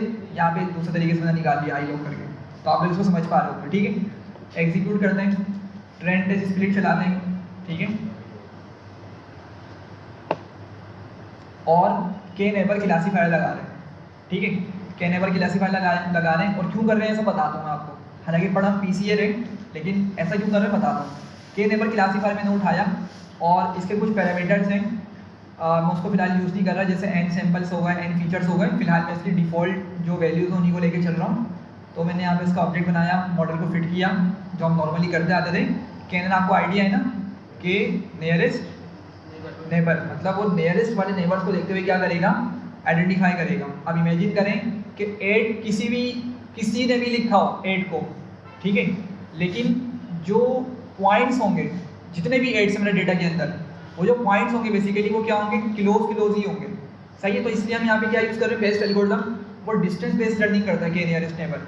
तो जो नियरेस्ट बंदा होगा, मतलब नियरेस्ट डेटा पॉइंट होगा, उसके हिसाब से क्या करेगा, अगले वाले डेटा को भी क्लासीफाई करके वही बता देगा। ऐसे ही है ना, सेंट्रॉइड मतलब डिस्टेंस कैलकुलेट करके उसका वो काम किया करता था, ये वो वाला बताना तो पड़ेगा ना कितने नेबर्स देख। हाँ, हमने इसको डिफ़ॉल्ट रखा हुआ है, ठीक है। हाँ, अगर आप इसमें वो आर्ग्यूमेंट्स का पास कर देंगे एन सैम्पल, तो क्या हो जाएगा, वो आप स्पेसिफाई करें भाई सिर्फ 3 देख लो, 10 देख लो, 12 देख लो, ठीक है। फिलहाल मैंने इसकी डिफ़ॉल्ट सेटिंग पे छोड़ा हुआ है। अब डिफ़ॉल्ट के अंदर कितना होता है, इसकी डॉक्यूमेंटेशन से आगे हम देख सकते हैं, लेकिन फिलहाल इसके सारे डिफ़ॉल्ट पैरामीटर्स हम लेके चल रहे हैं, ठीक है। तो इसको यहाँ पे ट्रेन किया, ट्रेन हो गया, और हमने क्या किया, प्रेडिक्शन निकलवाई और इसको बायप्राइड में डाल दिया, ठीक है। एग्जीक्यूट करते हैं, और मैट्रिक्स इंपोर्ट करके हम इसकी एक्यूरेसी निकाल लेते हैं। एक्यूरेसी आ रही है 90.5, 90% आ रही है तकरीबन, या 91% आ रही है, ठीक है। यहाँ तक तो हो गया मेरा सिंपल के नेबर क्लासीफायर का हमने यूज़ किया, और उसमें हमें 90% तक एक्यूरेसी बता रहा है। अच्छा, अब हम अप्लाई करते हैं पीसीए, ठीक है। याद रखें पीसीए सिर्फ डायमेंशनैलिटी रिडक्शन का एल्गोरिदम है। किसका है? डायमेंशनैलिटी रिडक्शन के लिए यूज़ होता है बस। इसको यूज़ करके हम मॉडल को ट्रेन नहीं करेंगे, मॉडल को प्रिडिक्ट नहीं करवाएंगे इसका यूज़ करके। मेरी बात समझ रहे हैं? सिर्फ डायमेंशन कम करने के लिए, कॉलम्स को कम करने के लिए इस्तेमाल होता है ये, ठीक है। और कॉलम्स को कम करके हम बेसिकली ये देखना चाह रहे हैं कि मैंने जब कॉलम्स इतने सारे दिए, जब भी मुझे K-नेबर कितना दे रहा है आंसर 90.5 मतलब 91% कंसिडर कर लेते हैं, इतना आंसर बता रहा है, इतनी एक्यूरेसी दे रहा है। ये कितने कॉलम्स है? अभी मेरे पास 784 कॉलम्स हैं। तो अगर लेट से 784 से मैं उसको 100 कॉलम्स कर देता हूँ, ठीक है, तो कितनी एक्यूरेसी मुझे देखने को मिलती है? सही है, K-नेबर मुझे कितनी एक्यूरेसी बताता है। हम ये वाला काम करना चाह रहे हैं, तो सिर्फ पीसीए का यहाँ तक यूज़ कर रहे हैं। कहाँ तक? कि हम सिर्फ कॉलम्स को रिड्यूस करने की हद तक इसका यूज़ कर रहे हैं, और इसके अलावा इसका कोई काम नहीं है हमारे पास, ठीक है। खैर, तो पीसीए को इम्प्लीमेंट करने के लिए हमें क्या करना पड़ेगा? डेटा को स्टैंडर्ड स्केलिंग में कन्वर्ट करना पड़ेगा, ठीक है, ताकि क्या हो जाए, अगर डिफरेंट पॉइंट्स हो तो वो भी क्या हो जाए, सारे एक ही जगह आ जाए, ठीक है। वैसे अगर ना भी लगाएंगे तो इसकी ज़रूरत नहीं पड़ेगी, क्योंकि हमारा डेटा किस तरह मौजूद है? 0 और 1 की फॉर्म में ही मौजूद है। नहीं, पिक्सल 17 पे हमें 24 दिखा रहा है ये, तो फिर लगाना पड़ेगा, सही है। इसको हमें यहाँ पे अप्लाई करना पड़ेगा। तो हम स्टैंडर्ड स्केलिंग अप्लाई करते हैं, स्केलर का ऑब्जेक्ट बनाया, ठीक है, और आपको मालूम है एक्स ट्रेन पर हम फिट ट्रांसफॉर्म चलाते हैं स्केलिंग करते वक्त, तो फिट ट्रांसफॉर्म का यूज़ किया और उसको एक्स ट्रेन स्केल के वेरिएबल में डाल दिया। सिमिलरली एक्स ट्रेस को भी हमने स्केल करना है, लेकिन सिर्फ ट्रांसफॉर्म की मदद से, फिट नहीं करते इसको। बिल्कुल, इसको लर्न नहीं करवाना। हम ये बोल रहे हैं कि ट्रेनिंग के दौरान जो तुम क्या होता है, मीन होता है और स्टैंडर्ड डिविएशन की वैल्यूज यूज़ करके समझ कर आ रहे हो और कैलकुलेट करके आ रहे हो, वही मेरी एक्स ट्रेस पे भी अप्लाई करो, ठीक है। और उसको एक्स ट्रेस पे हमने सेव करवा दिया, ठीक है। तो सिंपल डेटा क्या हो गया, यहाँ पे स्केल हो गया। अब यहाँ पर हमारा काम आता है कि हमने क्या किया, डिकम्पोजिशन के अंदर से पीसीए को निकाला, डिकम्पोजिशन की लाइब्रेरी में से इस पीसीए को इंपोर्ट किया, और फिर हमने पीसीए का ऑब्जेक्ट बनाया। ऑब्जेक्ट बनाते हुए हमने इसको n कंपोनेंट्स इसके नन बोल दिए। नन का मतलब है जितने मैक्सिमम बना सकते हो कंपोनेंट्स उतने बना दो। तो क्या करेगा, जितने कॉलम्स उतने ही कंपोनेंट्स बना देगा, समझ रहे हैं। कंपोनेंट्स अगेन वही जो हम एक्सिस समझ रहे थे, जो हम रोटेट करके एक्सिस को देख रहे थे ना, हाँ, जो बेसिकली वो जो हम रोटेट करके एक्सिस को देख रहे थे, मैं बताना भूल गया, वही हमारे क्या है, वही हमारे कंपोनेंट है। जितने डायमेंशन में कंपोनेंट बन सकते हैं। हाँ, ये अभी हमने बात की थी ना, सॉरी मेरे माइंड से निकल गई बात, कि अभी हमने टू डायमेंशन को देखा था, तो टू डायमेंशन को हमने रोटेट करके देखा था। तो बेसिकली ये वाला जो एक आपका आर डैश जिसको हमने कहा था, बेसिकली ये पीसीए 1 के लाएगा, प्रिंसिपल कंपोनेंट 1, ठीक है, पीसी 1 प्रिंसिपल कंपोनेंट 1 हो गया, और ऊपर वाला क्या हो गया, प्रिंसिपल कंपोनेंट 2 हो गया, सही है। तो इस तरह से रोटेशन कर करके क्या करेगा, ये प्रिंसिपल कंपोनेंट्स बनाता रहेगा, और उन प्रिंसिपल कंपोनेंट्स में से कौन सा कंपोनेंट रखना है वो वेरिएंस या स्टैंडर्ड डेविएशन के बिहाफ पे वो कैलकुलेट करके हमें बता देगा, सही है, समझ रहे बात को। तो मैंने इसको नन किया हुआ, मतलब जितने बना सकते हो बना दो। कितने बनाएगा वो, जितने कॉलम्स उतने बना देगा। 74 कॉलम्स है तो उतने ही कंपोनेंट्स बना देगा ये, सही है। तो अभी तक कुछ भी इसमें खास नहीं हो रहा। खैर, पीसीए का ऑब्जेक्ट बनाया हमने, फिर क्या किया, फिर ट्रांसफॉर्म किया, ठीक है, फिर ट्रांसफॉर्म किया हमने एक्स स्केल को करेंगे, ठीक है, किसको करेंगे, एक्स ट्रेन स्केल को करेंगे, सही है, क्योंकि हमने ऊपर स्केलिंग परफॉर्म करी है।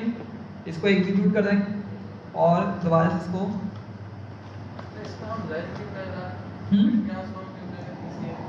पीसीए को, क्योंकि ट्रेनिंग के ऊपर देखें हमारे पास जैसे स्केलिंग हमने परफॉर्म करी, नॉर्मलाइजेशन, स्टैंडर्डाइजेशन, इस तरीके से वन हॉट इनकोडिंग और लेबल इनकोडिंग हमने परफॉर्म करी।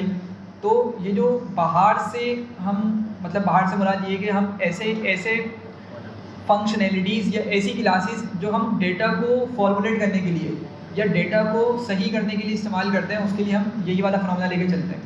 मेरी बात समझ रहे, देखें ये जो लाइब्रेरीज है ना, जैसे वन हॉट इनकोडिंग हो गई, उसके अंदर ट्रेनिंग नहीं होती थी डेटा की, ठीक है। ट्रेनिंग मतलब इस सेंस में कि मॉडल ट्रेन नहीं होता था, वो जस्ट क्या करता था, मॉडल को देखते हुए उसको उसकी फॉर्म को चेंज कर दिया करता था। वन हॉट इनकोडिंग क्या करती थी, वन हॉट इनकोडिंग किसी भी कॉलम के अंदर वैल्यूज़ को देखते हुए उतने ही कॉलम बना दिया करती थी और 0 1 बता देती थी।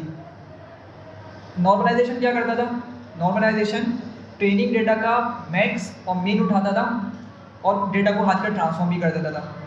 ठीक है, यहाँ तक तो इसकी लर्निंग थी, लेकिन मॉडल को ट्रेन नहीं कर रहा वो, समझ रहे हैं? वो सिर्फ कितना था, कितनी हद तक उसकी ट्रेनिंग थी, डेटा को चेंज करने के लिए, डेटा को ट्रांसफॉर्म करने के लिए उसकी ट्रेनिंग कंसिडर होती थी। सही है, तो सिंस अभी हमने डिस्कस किया प्रिंसिपल कंपोनेंट एनालिसिस जो है वो सिर्फ डेटा की डायमेंशन को रिड्यूस करेगा, मॉडल ट्रेन नहीं करेगा।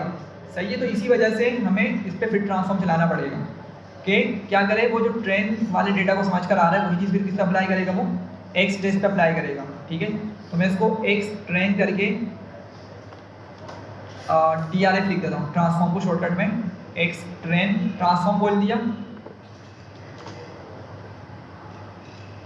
ठीक है, डेटा छोटा सा है बिल्कुल, तो इसने फ़ौरन से काम कर दिया। ठीक है, और अगर बड़ा डेटा लेंगे तो ये टाइम लेता है फिर। अच्छा, आगे बढ़ते हैं, और यहाँ पर भी हमें क्या करना होगा, एक्स टेस्ट स्केल देना होगा। ठीक है, और यहाँ पे इसको एक्स टेस्ट ट्रांसफॉर्म के वेरिएबल में सेव कर लेते हैं। तो क्या हो गया, इसने ट्रांसफॉर्म कर दिया है डेटा को। ठीक है, और अभी कोई कॉलम की रिडक्शन नहीं हुई है क्योंकि हमने कंपोनेंट्स को पूरा फुल रखा हुआ है। ठीक है, आगे बढ़ते हैं, अगर इसकी शेप देख लें हम, एक्स ट्रेन की नहीं, एक्स ट्रेन ट्रांसफॉर्म की अगर हम शेप निकालें तो कितनी पता चल रही है, 1000 रोज़ का डेटा मिला, 20% टेस्टिंग के लिए निकाल लिया। ठीक है, तो 800 रोज़ रह गई ट्रेनिंग के अंदर और 784 कॉलम्स हमें वैसे ही देखने को मिल रहे हैं। ठीक है, अच्छा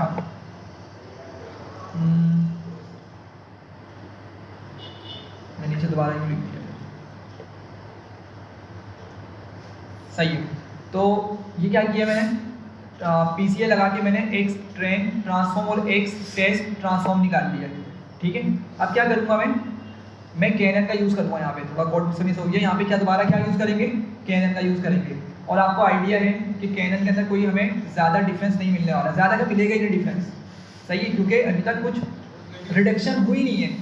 ठीक है, तो अगर आप इसको वापसी से आके यहाँ पे इसको रन कर देंगे, इस वाली लाइन को, Knebar क्लासीफायर को हम कॉपी करके ले आते हैं नीचे,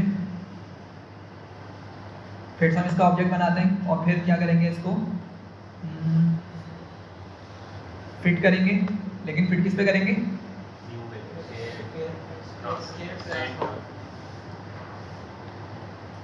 और प्रेडिक्ट करवा लेंगे।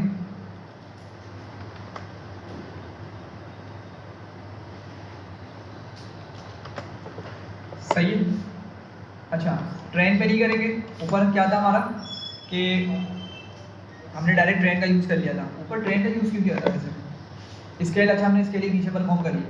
ठीक है, हालांकि हमने ऊपर भी स्केलिंग परफॉर्म करनी चाहिए थी, ये वाला स्टेप हमारा क्या होना चाहिए था, जैसे ही हमने एक्स ट्रेन और एक्स टेस्ट बनाया था ना, उसी टाइम हमको स्केलिंग कर लेनी चाहिए थी इस जगह पर, इस पोजीशन पे आके। ठीक है, ताकि हमारा पहली मरतबा भी क्या होता, KNN को एक स्केल डेटा जाता था। ठीक है, तो थोड़ी बहुत ऊपर नीचे स्टेप्स हो गए, लेकिन स्टेप्स याद रखें कि हमें फ़ौरन से उसको ट्रेन स्केल कर लेना है। खैर, अभी क्या करूँगा मैं इसको कौन सा डेटा प्रोवाइड करूँगा, ट्रांसफॉर्म वाला, क्योंकि मैंने स्केलिंग परफॉर्म करी फिर ट्रांसफॉर्म भी किया। ठीक है, तो मैं इसको ये वाला डेटा दे देता हूँ, एक्स ट्रेन ट्रांसफॉर्म, और यहाँ पे क्या हो जाएगा,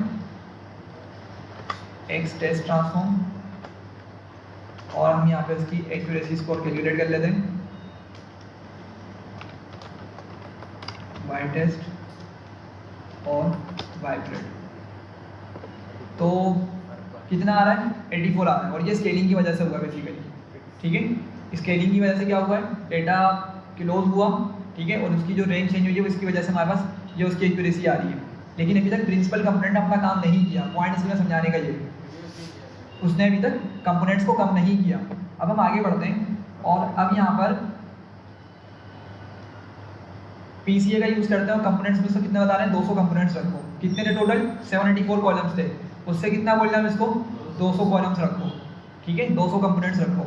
अगेन क्या किया हमने, उसको ट्रेन स्केल डेटा दिया। सही है ना, स्केलिंग वाला डेटा प्रोवाइड किया, और क्या बोल रहे हैं इसको, उसमें से सिर्फ छांट कर 200 कॉलम्स का रख लो। ठीक है, तो ये ऐसा नहीं कि स्टार्ट के 200 कॉलम्स रखेगा, ये क्या करेगा, वही जब पीछे कॉन्सेप्ट समझते हुए आ रहे हैं, सारा कंपोनेंट्स बनाएगा, डिफरेंट प्रिंसिपल कंपोनेंट्स बनाएगा, और वेरिएंस या स्टैंडर्ड डेविएशन के बिहाफ पर किसी कॉलम को रखेगा, बाकी को रिड्यूस कर देगा। ठीक है, तो एग्जीक्यूट करते हैं इसको। और अगर मैं अब एक्स ट्रेन ट्रांसफॉर्म की शेप चेक करूँ, ठीक है, तो कितनी आ रही है? 200 आ रही है। मतलब 784 से काफ़ी हद तक कम होगा हमारे कॉलम्स। वापसी से इसको रन करते हैं और एक्स ट्रेन ट्रांसफॉर्म यहाँ पे गया हुआ है, वाई ट्रेन गया हुआ है, एग्जीक्यूट किया, एक्स टेस्ट ट्रांसफॉर्म दिया, एक्यूरेसी कैलकुलेट करी, कितनी आ रही है? 83.5% आ रही है। तो समझे बात को, कहाँ 784 कॉलम दे रहे थे, 784 कॉलम दे रहे थे, ठीक है। तो जब भी कितनी थी एक्यूरेसी? 84 आ रही थी। और अगर हम 200 कॉलम्स दे रहे हैं तो जब भी हमें कितनी मिल रही है? माइनर सा डिफरेंस मिल रहा है हमें, 83.5 के अराउंड। सही है। तो कितने ज़्यादा कॉलम्स हमने दिए हुए थे जिसकी वजह से उसको इतना काम करना पड़ रहा था, लेकिन एक्यूरेसी सिर्फ माइनर सी बढ़ी हुई थी, ठीक है, बिल्कुल 0.5 बोल सकते हैं, बिल्कुल 0.55 के करीब, ठीक है। तो इस तरीके से हम क्या कर सकते हैं, डिफरेंट नंबर्स को रखते हुए स्पेसिफिक कॉलम्स को रख सकते हैं, डायमेंशन को रख के अपने रिजल्ट्स को निकाल सकते हैं, ठीक है। ये कोड लिखा हुआ है मैंने, इसको चला नहीं रहा मैं क्योंकि ज़्यादा टाइम लेगा, ये टाइम लगेगा। इसको क्या बोला इसको मैंने, समझ लेते हैं इसको, कि एक कंपोनेंट से लेके कितने कंपोनेंट रखो? 785 कंपोनेंट, मतलब 784 होंगे बेसिकली, चूँकि 75 तो कंसिडर नहीं होगा ना, 784 तक जाएगा। तो पहले मैं क्या बोल रहा हूँ कि 784 कॉलम्स को एक कंपोनेंट बनाओ, तो कितनी वर्किंग करनी पड़ेगी इसको? टाइम लगेगा। फिर दोबारा से चलेगा पूरा लूप, फिर वो इसको बोला 2 कंपोनेंट बनाओ, फिर 3 बनाओ, करते करते वो 75 तक जाएगा। तो बहुत लंबा प्रोसेस चलेगा। मैं आपको फाइल दे दूंगा, आप लोग अपने पास जब फ्री हो जब चला के देखिएगा। फिलहाल हो क्या रहा है, अगेन वही n कंपोनेंट के अंदर मैंने वो n पास कर दिया इसको, कि बारी बारी जो नंबर लेकर आते जा रहे हो उतने कंपोनेंट्स बना दे रहो, सही है। और फिर क्या किया, इसको scale x train scale provide किया और PCA की मदद से फिर ट्रांसफॉर्म किया, अभी ऊपर हम करते आ रहे हैं। और इसको एक्स ट्रेन ट्रांसफॉर्म के शॉर्टकट वेरिएबल में इसको सेव कर दिया। फिर क्या किया, एक्स टेस्ट स्केल को ट्रांसफॉर्म किया PCA की मदद से और एक्स टेस्ट में सेव कर दिया। कैनन का ऑब्जेक्ट बनाया, उन 2 वेरिएबल्स को उठा के मैंने यहाँ पास किया ताकि कैनन क्या हो सके, फिट हो सके, ट्रेनिंग कर सके अपनी, और फिर प्रिडिक्शन निकलवाई एक्स टेस्ट ट्रांसफॉर्म के अंदर और उसको बाय ब्रैकेट में डाल के यहाँ से हमने उसकी वैल्यू शो करवा लिया, ठीक है। इसको प्रिंट कर लिएगा वरना मे भी शायद ये सही आंसर ना दे,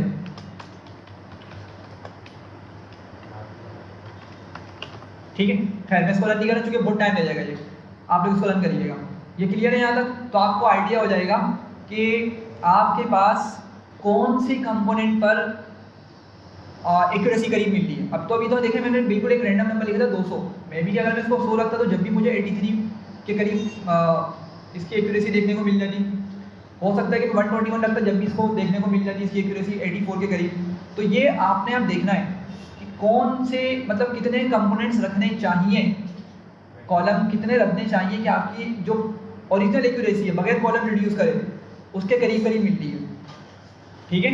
ये बात समझ रहे हैं ना? तो यहाँ से आपको आइडिया हो जाएगा, ठीक है। अच्छा मैंने क्या किया, मैंने ना प्लॉट ली की मदद से तरह इसको ग्राफ प्लॉट किया हुआ है, तरह इसको देखें एक मरतबा। आई थिंक मैंने ये कितने कॉलम्स बनाए मैंने, शायद मैंने 2 डायमेंशन में से वो किया था। एक मिनट बना के देखते हैं। हाँ तो ये क्या किया है, ये ग्राफ बनाने की कोशिश करी है। तो हमारे पास कुछ डेटा मौजूद है, 2 डायमेंशन के अंदर से कन्वर्ट किया है। 784 कॉलम से 2 डायमेंशन में कन्वर्ट कर दिया, ठीक है। 2D में ग्राफ दिख रहा है ये एक्स और वाई की फॉर्म के अंदर। तो कुछ इस तरह के पॉइंट्स हमारे, सही है। अच्छा ये अगर आप इसको थोड़ा सा विजुअलाइज करना चाहें ना, तो मैंने आपको जैसे स्टेडियम वाली वो दी थी एग्जाम्पल, उसको यहाँ से आप अच्छे से रिलेट कर सकते हैं। आप देखें लेट से कि जो कैमरा मैन है ना वो इस जगह खड़ा हुआ है कि सारे बंदे ना उसको करीब करीब दिख रहे हैं, ठीक है। मतलब समझ लें कि कुछ इस तरह की पोजीशन पर है वो कि बंदे इसको स्प्रेड नहीं मिल रहे, करीब एक ही लाइन में मिल रहे हैं, या जितना उनका स्प्रेड दिखना चाहता था उतना स्प्रेड नहीं मिल रहा। तो क्या उस टाइम पे उनकी फ़ोटो लेने का या इमेज कैप्चर करने का कोई फ़ायदा होगा? नहीं होगा। ज़्यादा अच्छी लोकेशन क्या होगी कि वो ओवरऑल ग्राउंड के अंदर स्प्रेड हुए मिले, फैले हुए मिले, ठीक है। और अगर लेट से बॉल पकड़ने कोई भाग रहा है, कुछ इस तरह सा फिनोमेना हो रहा है, तो क्या किया जाएगा, प्रॉपर ऐसे एंगल से उसको एडजस्ट किया जाएगा कि बाकायदा बंदा भागता हुआ दिखे। ऐसा नहीं है कि अगर लेट से एक बंदा इस जगह खड़ा हुआ है, ठीक है, कैमरा मैन इस बंदे को फोकस कर रहा है और इसी की सीन में एक दूसरा बंदा भाग रहा है, तो वो इतना सही से कैप्चर नहीं हो सकेगा। तो कैमरा मैन क्या कर रहा है, थोड़ा सा मूव करके क्या करेगा, उसको उसके बिहेवियर को या उसकी मूवमेंट को चेंज कैप्चर करने की कोशिश करेगा। समझ रहे हैं? तो यही चीज़ यहाँ पर हो रही है कि हमने क्या किया हुआ है, वो कुछ पॉइंट्स को डिफरेंट एंगल से देखने की कोशिश करी है, ठीक है, और 2 डायमेंशन में उसको कन्वर्ट कर दिया है। लेकिन इतनी डायमेंशन में कन्वर्ट सिर्फ विजुअलाइजेशन के लिए करते हैं, लेकिन अल्टीमेटली क्या होता है, इससे हमारा लॉस हो रहा होता है। देखें ना 784 कॉलम्स कहाँ 2 कॉलम्स, कितना ज़्यादा रिडक्शन हुई है, कितना ज़्यादा हमारा डेटा, कितने ज़्यादा कॉलम्स को लॉस किया गया होगा। सही है, 784 में से अगर 2 निकालो तो 782 कॉलम्स हमने लॉस कर दिए। सही है, ऑफकोर्स उसमें इंपॉर्टेंट इन्फॉर्मेशन हमारी लॉस हो रही होगी, ठीक है। तो इतना सिर्फ विजुअलाइजेशन के लिए हम परफॉर्म करते हैं कि हम अब डेटा को विजुअलाइज कर पा रहे हैं। 784 में ये चीज़ पॉसिबल नहीं थी, ठीक। अच्छा, उसके बाद ना इसको मैंने 3D बनाने की कोशिश की थी, लेकिन पता नहीं क्यों ये इस पर काम नहीं कर रहा है। मैं इसको दोबारा चलाता हूँ और मैं इसकी इमेज बनाता हूँ। ये कोड लिख के लाया था, अरे वाह, यहाँ चल गया। मेरे कंप्यूटर की स्क्रीन छोटी होगी फिर, ठीक है, लैपटॉप पे नहीं चल रहा था ये मेरे पास। खैर, ये देखें, ये सिर्फ हमने क्या किया, उस 784 कॉलम्स को 3 डायमेंशन में कन्वर्ट किया है, ठीक है। तो आप ये देख पा रहे हैं, मतलब विजुअलाइजेशन कर पा रहे हैं उसको ईजिली। तो अगर इसको थोड़ा सा ऊपर जाके देखेंगे, जीरो, ये जो ब्लू वाले पॉइंट्स हैं, थोड़े से ज़्यादा डार्क वाले ब्लू जो हैं, ये कौन से पॉइंट्स हैं, ये जीरो के, ठीक है।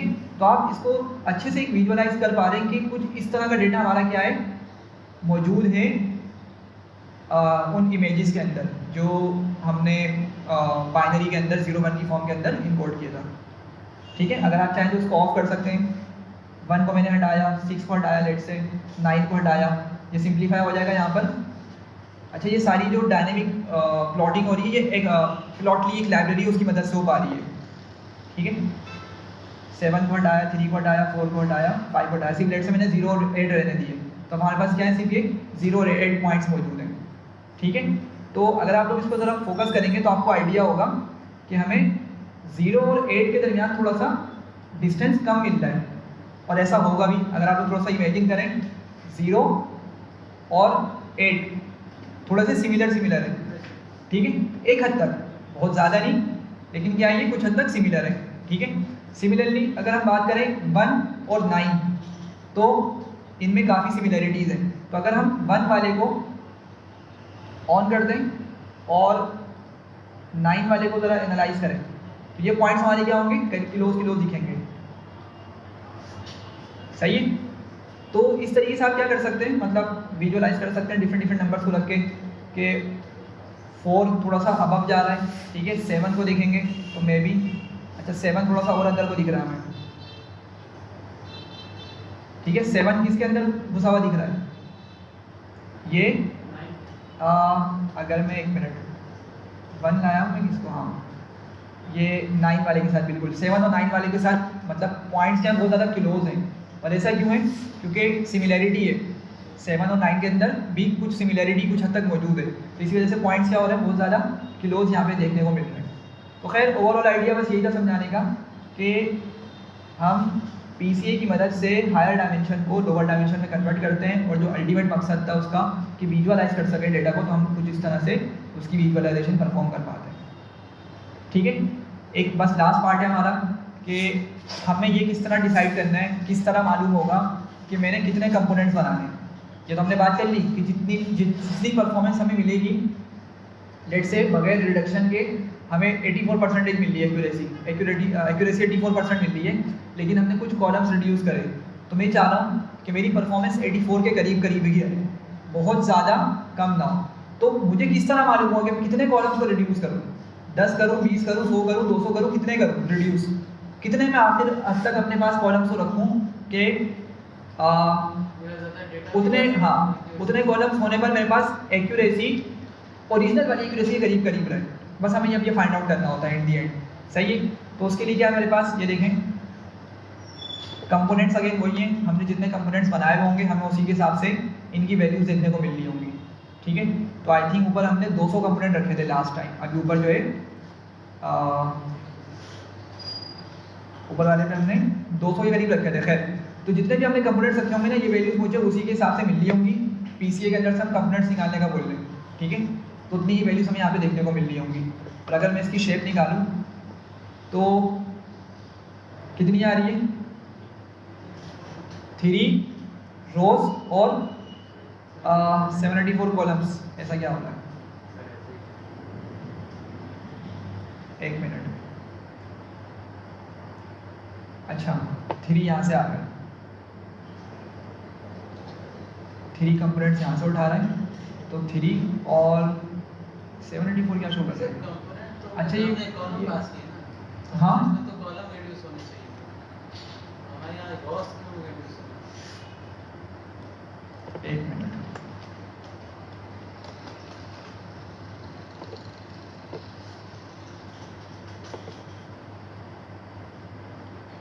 अच्छा चलो इसको देखता हूँ, ठीक है। हालांकि इसको 3 बताना चाहिए था, या उतनी शायद इसको इंटरप्रेट हम गलत कर रहे हैं, ठीक है। इंटरप्रेट शायद हम इसको गलत करें, इसको देखते हैं।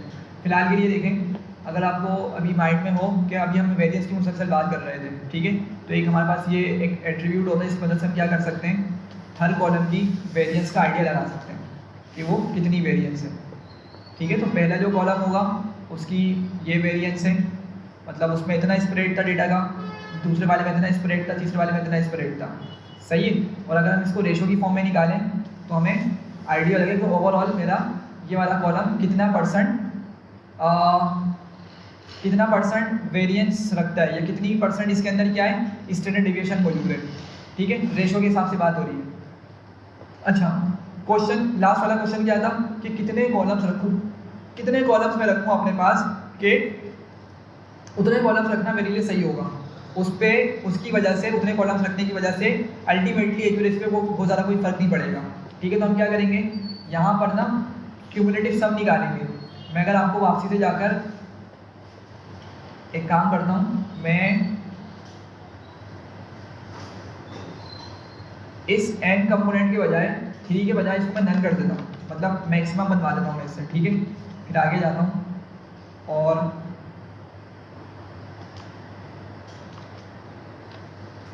हाँ यहाँ से देखें, जब मैं इसका एक्सप्लेन्ड वेरिएंस रेशो निकाल रहा हूँ ना, तो क्या करना होगा मुझे बेसिकली वहाँ तक की वैल्यूज रखनी है जहाँ तक कि मेरी कितनी बन जाए, टोटल 90% तक नंबर बन जाए। देखिए समझें बात को, समझें, सिंपल सी चीज़ है ये कि ये आपको वेरिएंस रेशो क्या बता रहा है कि हर कॉलम की कितनी वेरिएंस रही है, ठीक है, हर कॉलम की कितनी वेरिएंस है हमें ये बता रहा है वो, ठीक है। तो यहाँ पे मुझे कितनी वैल्यूज मिलनी है, अभी पूरा मैंने उसको 784 कंपोनेंट्स में ही रखा हुआ, अभी कोई मैंने उस पर रिडक्शन नहीं करी हुई। तो मुझे क्या करना होगा, मुझे ये देखना होगा कि मेरे पास इनमें से कितने कॉलम्स, ये हर कॉलम की एक वैल्यू मुझे बता रहा है वेरिएंस की, तो इनमें से कितने कॉलम्स टोटल सम होने के बाद मुझे 90% तक की वेरिएंस देते हैं। नहीं समझ रहे मेरी बात, देखिए समझे, थोड़ा सा वर्ड्स पर फोकस करें। हमने उतने कॉलम्स को रखना है जितने कॉलम्स की वेरिएंस, टोटल वेरिएंस 90% के करीब हो, 90% या उसके करीब करीब हो। हाँ दोबारा कि अगेन 2 डायमेंशन के हिसाब से समझें कि हमने क्या करना है, 784 कॉलम्स हैं, उनमें से सिर्फ उतने कॉलम्स को रखना है कि जिनकी वेरिएंस मेरे पास 90% रेशो, 90% वेरिएंस तक की मुझे मिल जाए, ठीक है। तो अगर मैं इनको सम करना स्टार्ट करूँ, यहाँ से मैं दिखाता हूँ मैं क्या बोल रहा हूँ। अगर मैं इनको सम करना स्टार्ट करूँ स्लोली, तो बहुत छोटे छोटे नंबर्स हैं, तो मुझे बहुत नीचे तक जाना पड़ेगा और काफ़ी ज़्यादा मुझे कॉलम्स रखने पड़ेंगे, जब जाके मेरा क्या होगा 90% तक का नंबर बनेगा, ठीक है। तो इसको अच्छे से विजुअलाइज करने के लिए ना हमारे पास क्या होता है, ये हम क्यूमुलेटिव सम निकाल लेते हैं। क्यूमुलेटिव सम आपको आइडिया होगा कि प्रीवियस वाले नंबर के साथ सम करके लाता है वो चीज़, ठीक है। लेट से कि आपके पास ये कुछ नंबर है 1 2 3 4 5, ये कुछ नंबर्स हैं, तो इनका क्यूमुलेटिव सम क्या निकलेगा, 1 का तो 1 रहेगा, ठीक है। लेकिन जब 2 का क्यूमुलेटिव सम निकालेंगे तो क्या होगा, 2 अपने पीछे वाले के साथ सम होकर आएगा, तो 2 + 1 3 हो जाएगा। अब 3 का जब क्यूमुलेटिव सम निकालेंगे तो 3 इस 3 के साथ सम होकर 6 हो जाएगा। इस तरीके से क्या होता रहेगा, सम हो गया हमें मिलता रहेगा। तो हमने वही यहाँ पे लिखा हुआ है कि पीसीए में से क्या करो, एक्सप्लेन्ड वेरिएंस रेशो को निकालो और उसको सम करना स्टार्ट कर दो प्रीवियस वाली वैल्यू के साथ। तो अगर हम नीचे जाएँ आहिस्ता आहिस्ता करके, तो आपको आइडिया होगा ये कुछ इस जगह पर जाके मुझे 90% तक की वैल्यू दे रहा है, बल्कि ऊपर भी दे रहा है, यहाँ पे दे रहा है, देखें ये इसने मुझे फर्स्ट 90 वैल्यू प्रोवाइड करी है।